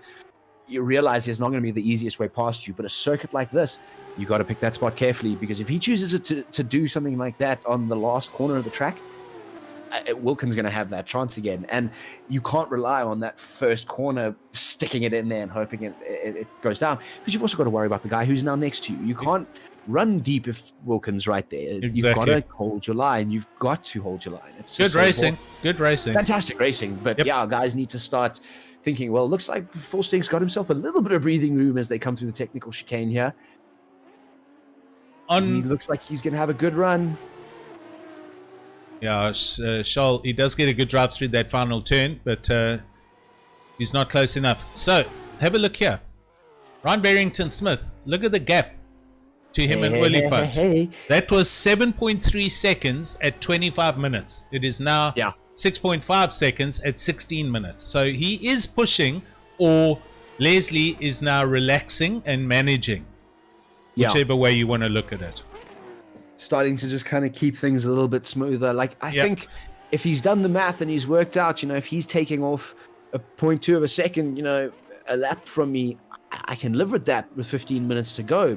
Maybe my math isn't that good. Maybe he's thinking, well, I can afford to take a breather for a couple laps, because, I mentioned sitting in our bedroom. Something that's also quite important to notice, if we have any viewers from Europe right now, is it's starting to warm up in South Africa a little bit. Yes. It's starting to not be as cool during the days. And in an 80-minute race, you can start to seriously get quite hot towards the end of it, especially if you guys have a direct drive systems, belt drive systems that do provide a lot more force feedback. Guys with some of the guys in this field, I know for a fact, are running very high-end load cell pedals. You know, and if my demo rig's load cell pedals are Oh, we anything to missed go it. on, We missed it. did we miss it? We missed Oh, it. no. Oh no! He's passed. Well, it was probably spectacular, ladies and gentlemen. I'll tell you that much right now. I'm sorry. That's okay. I just saw the gap close up between Hodgson and Paterson, and it just happened. It happened down the back straight into the hairpin. You know what? I think that's probably, it happened so quickly that we wouldn't have even seen it happening. That final hairpin can spring on you. Oh, I'm being passed. You know? But the thing is, we've been watching them for the past 10 minutes, and I switch a wave to another dice, and the pass happens. And we missed the pass. Yes. Sorry. Nah, you know what, El? At this point in time, I think with the job that you've done thus far on the presentation and the broadcast, you are most certainly forgiven. So. Awesome. Well, that is for position as well, by the way. Nick Hodgson has arrived on the back of Kieran Paterson. So this for 5th and 6th, there was a lot of daylight. There was 10 seconds up the road. So Kieran's either having dramas, or Nick has just got really quick. The gap at the moment, 1.6 seconds. And you can see he's not that far ahead of Nick here. Yeah, no, you can tell there's like I almost want to say that, you know, my old man used to call it that last little bit of daylight you've gotten your concentration for the race. You know, you've given it your all for these first, 40 minutes. You've done your pit stop, so that's a big concentration maneuver. But now you're heading into the twilight of the race, and you've got to keep it together. The brain fade's going to start to become, as professional as these guys are, man, it happens. It happens. You know, I consider both of my endurance racing teammates to be near alien potential. Hey, and one of them still put it in the wall at Bathurst towards the end of the race because brain fade happens. It's real. It's a thing. And no matter who you are, you still got to keep it together. And we could start to see a little bit of that. Yeah. A big drop in delta could simply just be someone going, oh, there goes my brake marker. I should have been doing something. Oh, stopping. It happens. Yeah, it really can happen, especially we've given these guys a nice sunny Sunday morning. Who knows who's bubble us? Who knows who showed up here? There are so many attributing factors to these last 12 minutes of the race. I'm not trying to say that these guys are a little bit drunkies, but from my own experience in a Sunday morning or a weekend race, they can be factors that really affect the concentration, that we may not be aware of. Well, here we're seeing Wilken definitely put a gap between him and Fulsking. So I think Fulsking's kind of resigned himself to the fact that that's his pace. Yolande on the YouTube saying, please replay. Yeah, this doesn't work like that. If I didn't press a button while we were watching it happen, there wouldn't be a replay. So sorry, basically, no replay. We can get you a replay of us missing it. Yeah, that's what we can do. But in terms of the actual overtake, we missed it. We missed it. So deep apologies to our viewers for that one. We strive to endeavor to do better. Right, so here we go. We're coming down to the final 10 minutes. Oh, they're passing a back marker. Okay, no panic. There they are. 11, just under 12 minutes to go. Yeah, I think this is personally also, I think maybe Charles heard my comment to Leslie and thought it was for him. Because, hot damn, sir, I honestly, this man has gotten past Fulchink and has honestly just opened the taps. Yes. It's quite something, actually. Ryan Barrington's he's closing up quickly. Yeah. Well, I'm currently spectating Mr. Wilkin in my own, Assetto Corsa remote. Yes. And honestly, I'm quite staggered at he's run on rails really consistently for the last couple laps. I mean, he has very, very seldomly made a mistake. Wrong. Yeah. Other than him needing to make his way past someone like a back marker, that's the only time he leaves his line. So, I mean, what do we always say in motorsport? Consistency is key. I think that's like rule number one. And if you want to go fast, consistency is key. And what we're seeing right now is a boatload of consistency. So I think even though Ryan's got some space, I don't think he should turn off either.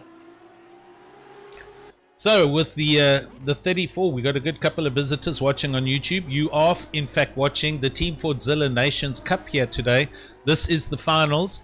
The top 3 of this will be getting rewarded with a drive to represent. Is it Ford or Team FordZilla? They will make up the South African contingent of what is already a 5-nation representation of Ford's esports presence. So currently you do see 5 nations, hence why this is the 6 Nations Cup. And obviously it doesn't show here in in our big logo, but officially the 6 is there, as we are now potentially earning our space as the 6th nation of the FordZilla, or Team FordZilla team. And so then what's the to what end? What's the end result? Is there an international competition that'll happen with all the nations getting together? Correct. Okay. Correct. And a yet to be named race. We're still trying to think of something clever for it.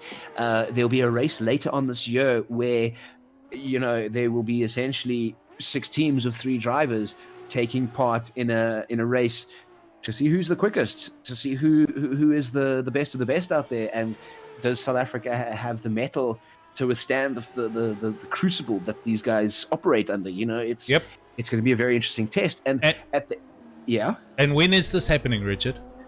November. Okay. So we're finalizing a date with Ford Performance South Africa. Lots of schedules need to be put into play. Right. FordZilla's racing schedule obviously needs to be a factor, as these guys are professional drivers, and that's also something I think a lot of people missed out on in my early communications, is that this is, if you get selected, this is the option to actually put the words professional sim racer in everything you do. You earn the right to actually say, I do this professionally, because that's what Team FordZilla are. They're not an enthusiast team. They're not a team that kind of represented by some big.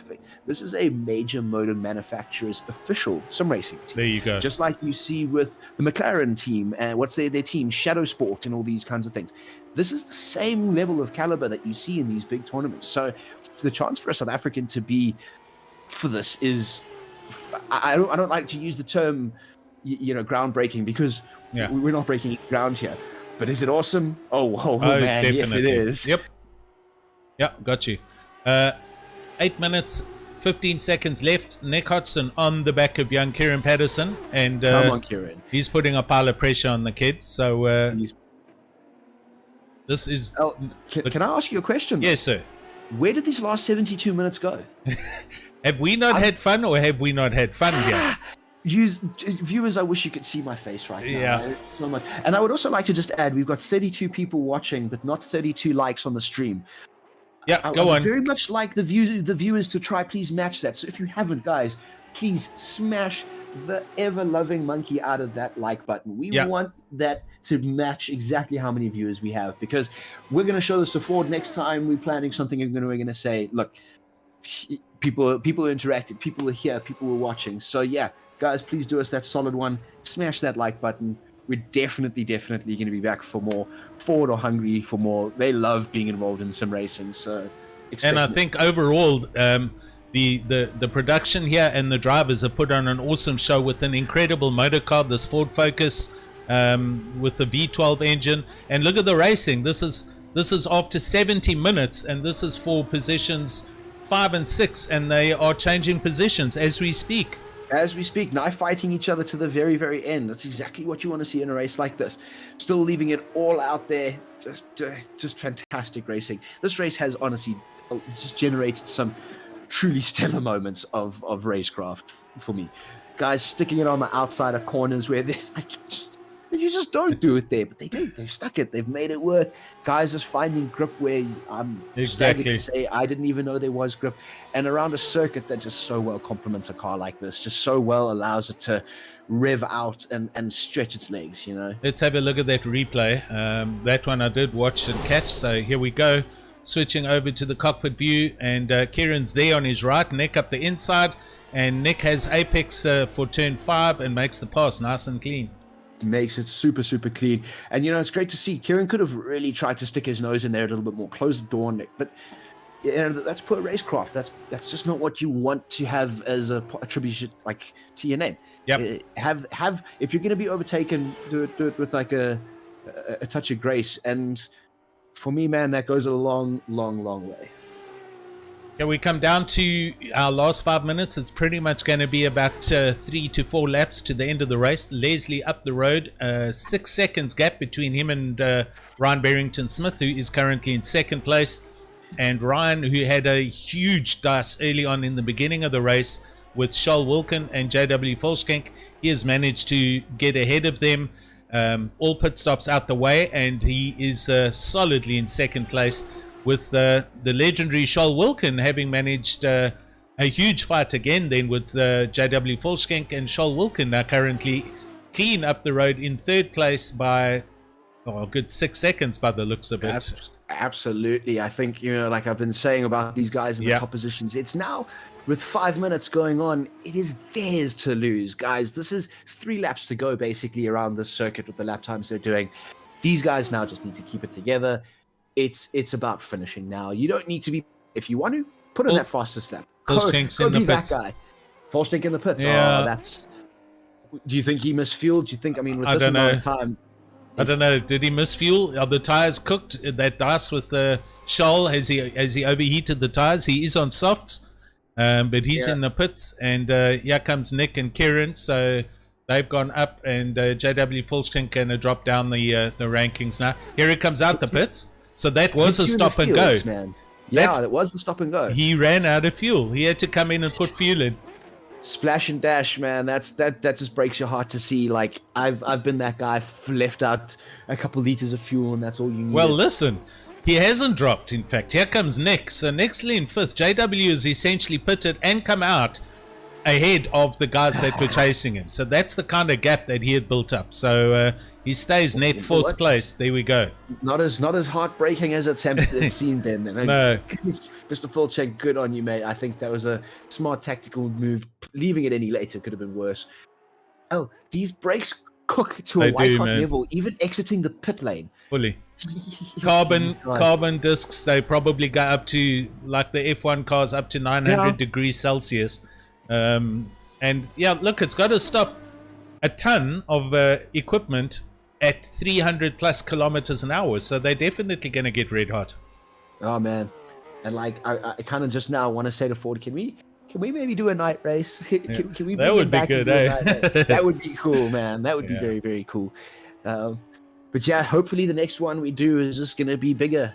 I mean, compared to Lockdown Laps, which was awesome, so much fun to organize, to do this one has been genuinely fun. Yeah, look, the overall the end result I think is looks great. The cars look impressive. The skins came out awesomely.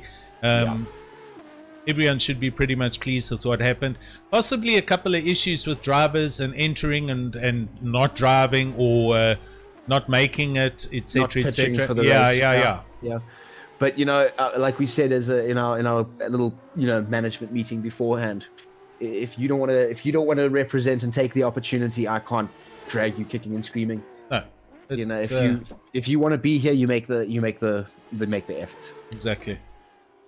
So down please continue. Just going to follow our leader, Leslie Oliphant, for the last.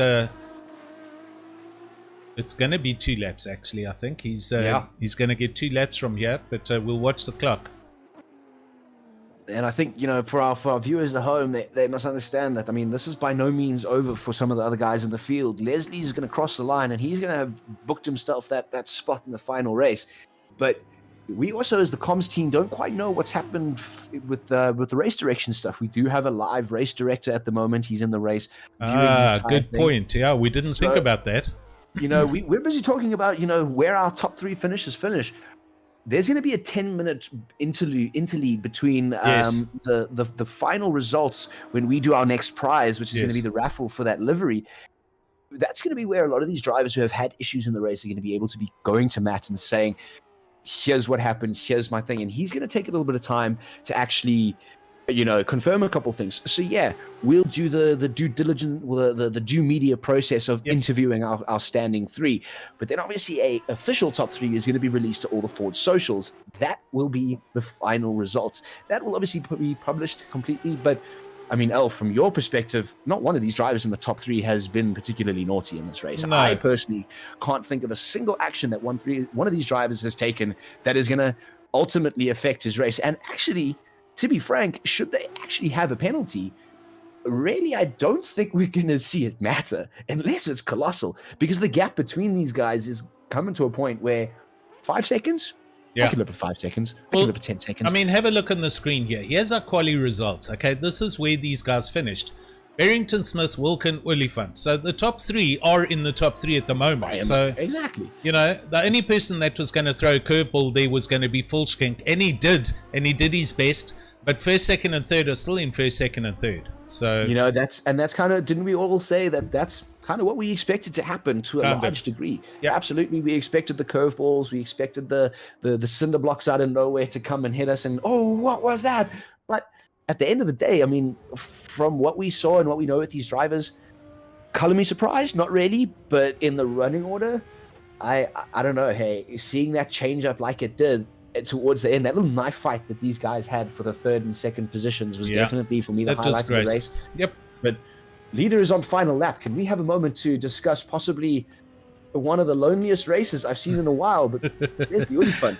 Yeah, listen, it happens. I've seen it in our other leagues where you know, the drivers that actually win and lead the race hardly get any airtime just because they're so far ahead and on their own. And against what is a very strong field, Leslie has certainly proved his worth here. Halfway around the track into the middle sector, and 6 seconds. So he's just managed his gap. That gap could have been bigger. It could have also been smaller, but Leslie's done an awesome job to get himself to this position after 80 minutes and the qualification rounds, and you know, dealing with the Mustang laps on the other track. So you got to give the man credit where it's due. Oh, 100%. I mean, watching his laps, I mean, he unseated Jordan Sherritt in the very, very closing hours of the qualifying period. Exactly. I mean, this was a guy who was sitting in third, sitting in there, and then the last literally 12 hours of the race, hey presto, I'm in first. So, I mean, what a way to close off the seeding and to then win the final race as well. Could you ask for a stronger showing? Over the line, the man, Leslie Oliphant, first place, and a good solid win. Second place, we're waiting for him. There he is, Ryan Barrington Smith. He's done and dusted. And third place, Shoal Wilkin, down the straight and over the line. So those are your top 3 for now, but we'll let everything sort itself out. We've still got drivers on the track. FordZilla this far back. He was dicing with, I beg your pardon, with Wilkin. He is, oh yeah, but he had the pit stop, but still. He had the pit stop, indeed. Lot of time between him and Shoal Wilkin at the end of the day, but great showing by JW FordZilla. He was in the running for the first half of the race completely. 100%. Did very well. In the running, in the fight for it. Exactly. He could have definitely had one of these spots. But now, El, I ask you, is it potentially time for our next drum roll? I believe it is. Will you stand by and let's get this right? Drum roll time. Drum roll is drum rolling. Drum rolling. All right, we are spinning for our final winner of the honestly awesome tribute livery that Silverleaf Digital worked up with Crim Banshee, who I'm sure have been seeing in the YouTube. You mean this that you're going to see? This and Clive Palmer. Come on down, mate. You have won that livery. It'll be customized to your name, your racing number, basically what you need to have actually use it should there be a race for this again, or if you just want to go and have some fun with it. Man, that livery's yours. Silverleaf Digital, obviously that being a commission job, that livery's actually worth a little bit of money. So it is. Enjoy. Well done, and congratulations, man. Well done, Clive Palmer. We'll be in touch, mate. Congrats.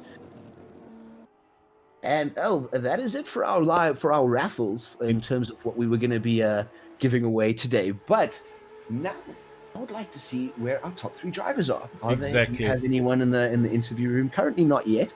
Okay. Give them a moment. I'm sure the adrenaline is pumping. Look at these guys. Look at these guys.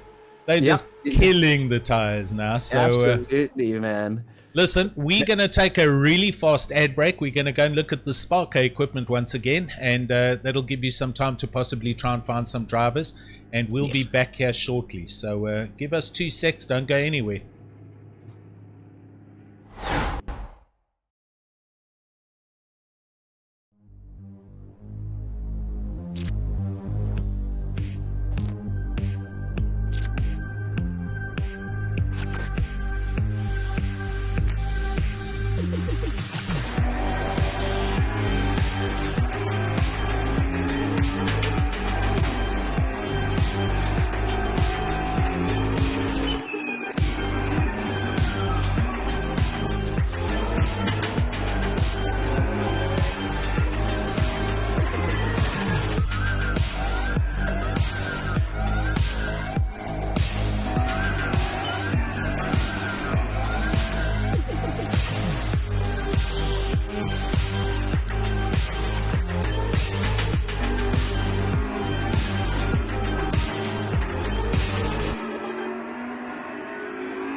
Right, we are back with you. We are live. You are looking at Catalunya, Barcelona's drivers' podium, and we're about to interview our drivers.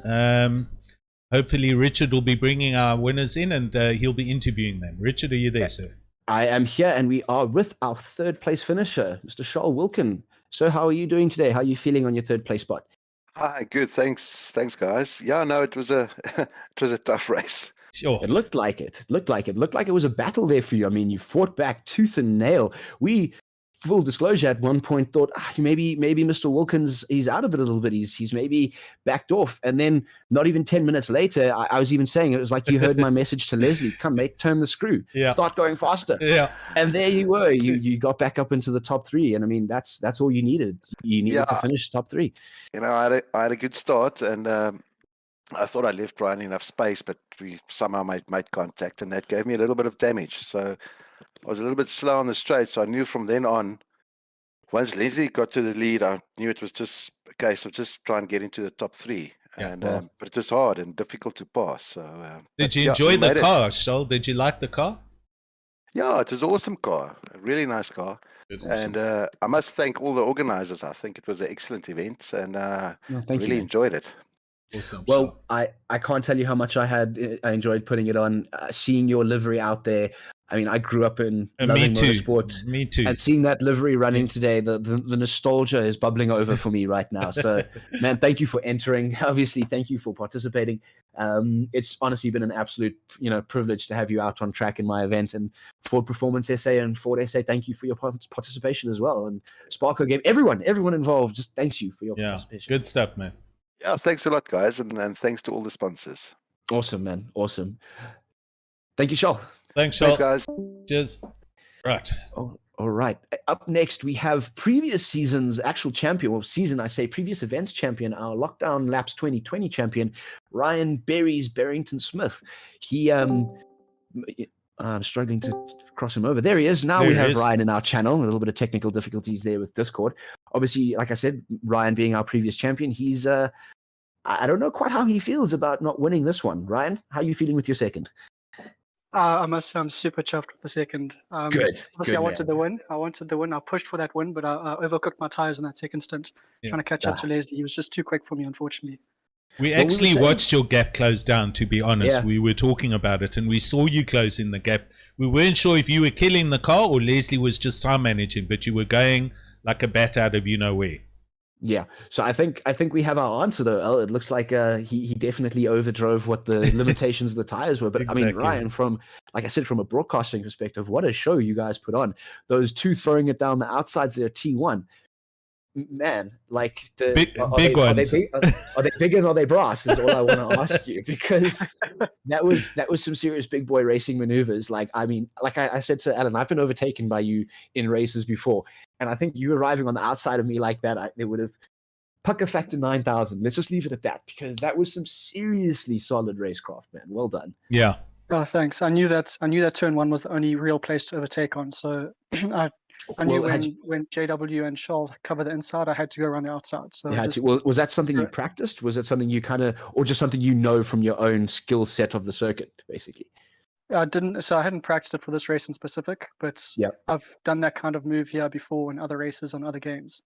Good stuff. I knew it was coming, so I knew how to try and pull the move off. But it took me a couple of times to get past JW. He was so good with his defending today. He was. He did a great job. He did well. 100%. Well, thank you, Ryan. Really appreciate it, man. Thank you so much for entering. Obviously, all the sponsors, Sparco Gaming, obviously going to be getting your... Thank you to all the sponsors. Thank you for the organizing. And Richard, that was a great choice of car. I loved it. Awesome, man. That makes me so happy to hear, because I had so much fun testing it. So, like, the fact that it wasn't rubbish is just the best for me, I put in all this practice because I just couldn't stop driving this car. I love it so much.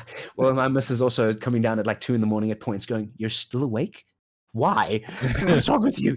Kind of thing. So, awesome. Well, good job and well done, Berries. Man, Ryan, thank great you stuff, so man. much. Yeah, dude, really such a pleasure to see you on circuit again. As one console transport plant to another, dude, seriously, well done. Thanks so much. Yeah, cool, man. I really enjoyed it. Cheers. Cheers, man. Cheers, man. Right, and while Richard goes to find Leslie. Yeah.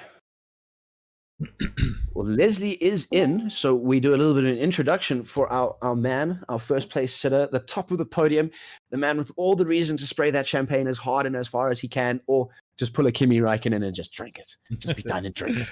Mr. Leslie Oliphant. So how are you feeling after that first How are you, place? Leslie? Hi guys. Feeling a bit tired. It was a long race, eh? It was. Well, that's also the thing. I mean, I gave you guys a pretty long format to do in a pretty difficult car. I mean, the car is flushed. It's a lot of work to keep this thing, behaving nicely. And by the looks of things, you had the beast reined in from minute one, not even minute one, the first minute of qualifying. Exactly. Thanks. I try to keep it tamed. It's really a beast to handle. It's not easy to drive this car.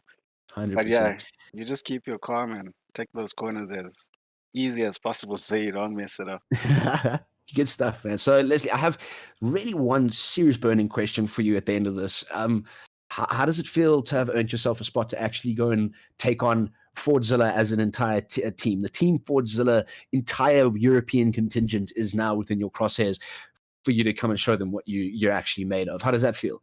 It feels awesome. Can't wait. Good stuff. Well done, I mean, Les. they've been watching this event with a lot of interest, so I'm sure that they're very aware that Leslie Oliphant is coming for them. All these other nations, Germany, England, all these guys, they're going to need to watch out because the 3 South Africans I'm sending to them. Yeah, I have absolute faith and absolute confidence that you guys are going to deliver. Yeah, 100%. I'll second that. You should do very well there, Les. You did awesomely throughout the whole tournament. With the Mustang, you TQ'd in quali. The guys had a little bit of a dice behind you, and I think that gave you a bit of a gap, but you showed your metal, car control, skill, solid, buddy. Absolutely solid, man. Absolutely solid. So yeah, I mean, is there anything? I mean, we're gonna get your details. We're gonna get your Sparco Gaming gear to you. There's also obviously it's now obviously a great time to introduce our prize that hasn't really been spoken about much, but is possibly one of my favorite elements to it, is the complete and utter design packages being offered by Silverleaf Digital. They obviously did the livery that we raffled off a couple of minutes ago, but what the drivers in the top 3 may not have remembered is they're actually going to get a really solid brand exposure bump. Silverleaf Digital, obviously the guys who did my entire branding. You can see the Black Ribbon Simulations dot down there on the screen. I mean, I'm essentially branded for all circumstances, for all look and feels. You've seen a lot of my branding on the cars. That's all official branding, all done by Silverleaf Digital. And as the winner, you're actually getting entitled to some pretty cool stuff. You're going to have a personal link page made for you, so something you can share with all of your socials, your stream page, anything that you want the world, FordZilla, Ford, anyone who knows now who Leslie Oliphant is, you're going to get a really awesome way of displaying that, designed for you, end to end, covered. And it's, as a customer of theirs, I can attest to, honestly, you're going to be in the most incredible hands with the design packages that are coming up. Awesome! I can't wait to see. Awesome stuff, Richard. So, I'm gonna bring Yolanda into the meeting, into the chat here. So no, I'm not. Cool. You have to. No, there we go. No, she's in. Yolanda, obviously, we spoke a little bit about the design packages that you've put up for first, second, and third, letting Leslie Oliphant know that he's up for the big one. He's up for the real big prize. She's maybe still on mute. Maybe. She's on mute. Yep. Did I catch her before? She's a partner. So there we go.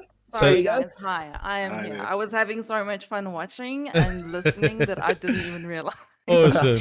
That you're now in the channel. Yolandi, as the official designer for all this, I obviously owe you a massive thanks for just the effort that you've put in to make sure that continuity, we looked good and we delivered on the flavor that is Team FordZilla. Because I think that was really the thing that stood out for me in this, was just the next level overlays and everything. And like I said, Leslie, this is what you're in line for, is this level of design work now coming for you. Basically, you must just get your brief together. Yolandi will be in touch, and I mean, we'll then she'll take it from there, basically. You want to let Leslie know, Yolandi, exactly what it is? Yeah, so first of all, I just wanted to say congratulations to absolutely everybody that participated, and an even more massive congratulations to Leslie for winning, and for Ryan and Charles, second and third place. Thank you for commissioning me to make your liveries. It was incredible. I think Monet will understand when I say this is a very addictive thing to do. It is. It Yes. took me just over 18 hours to create and recreate the Basil Reed livery, which was I mean, I didn't even see the time go by. It was incredible.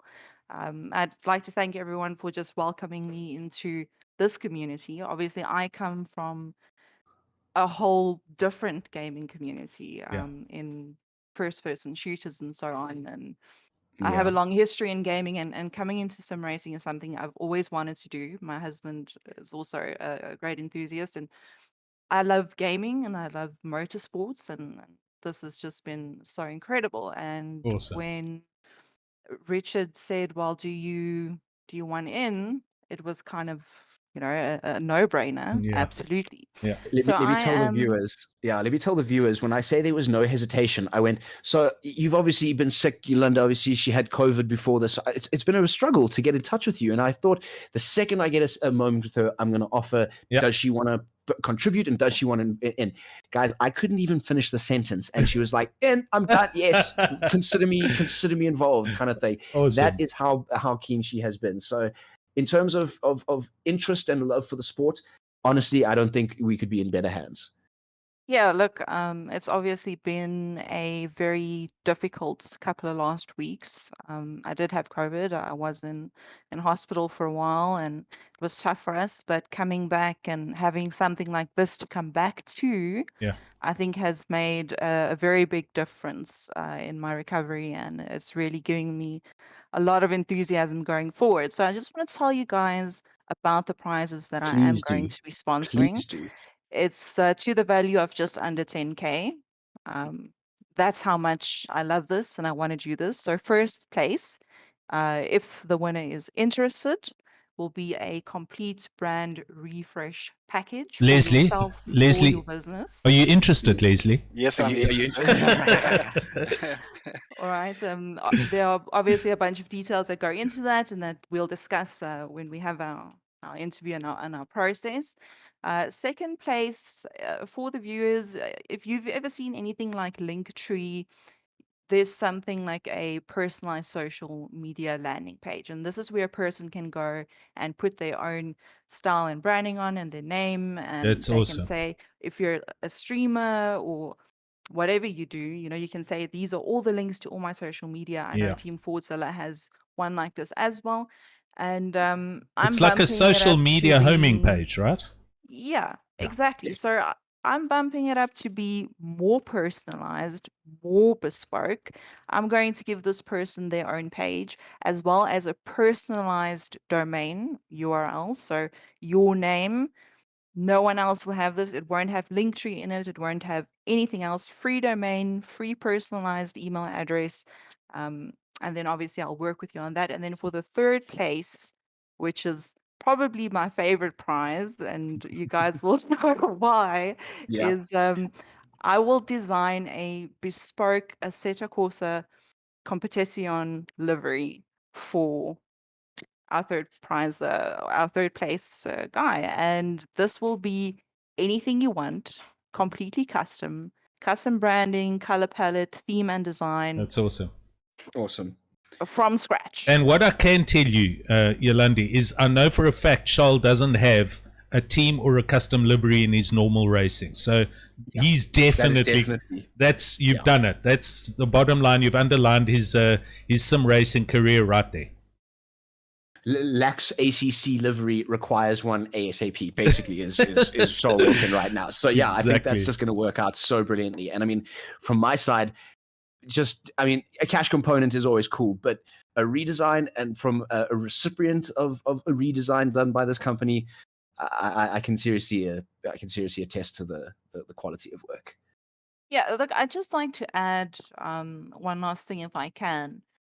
The reason why the prizes are what they are is first off because my company is a digital marketing company, right? We do absolutely everything digital, from web development to custom platforms, work very much in esports, social media, advertising, SEO, all that kind of stuff. Everything you can think of. So that's what we do.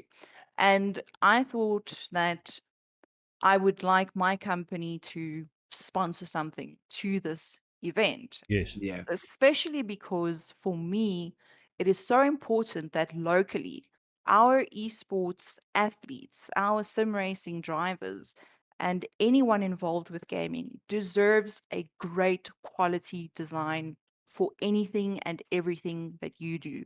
We now get international exposure, Yep. and I want that to be the best looking exposure out there. Well, you delivered. I'll tell you that much right now. Yeah. You delivered. Yolande, that's awesome. Thank you very much for that.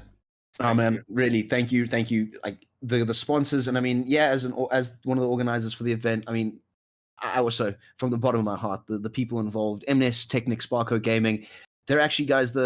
I don't know if you're aware, but the brand presence of Sparco in this country is actually fantastic. There are 2 headquarters, if you will, one in Joburg, one in Cape Town. If guys are ever wanting to go check them out, my company is actually affiliated officially with Sparco Gaming, hence the involvement here.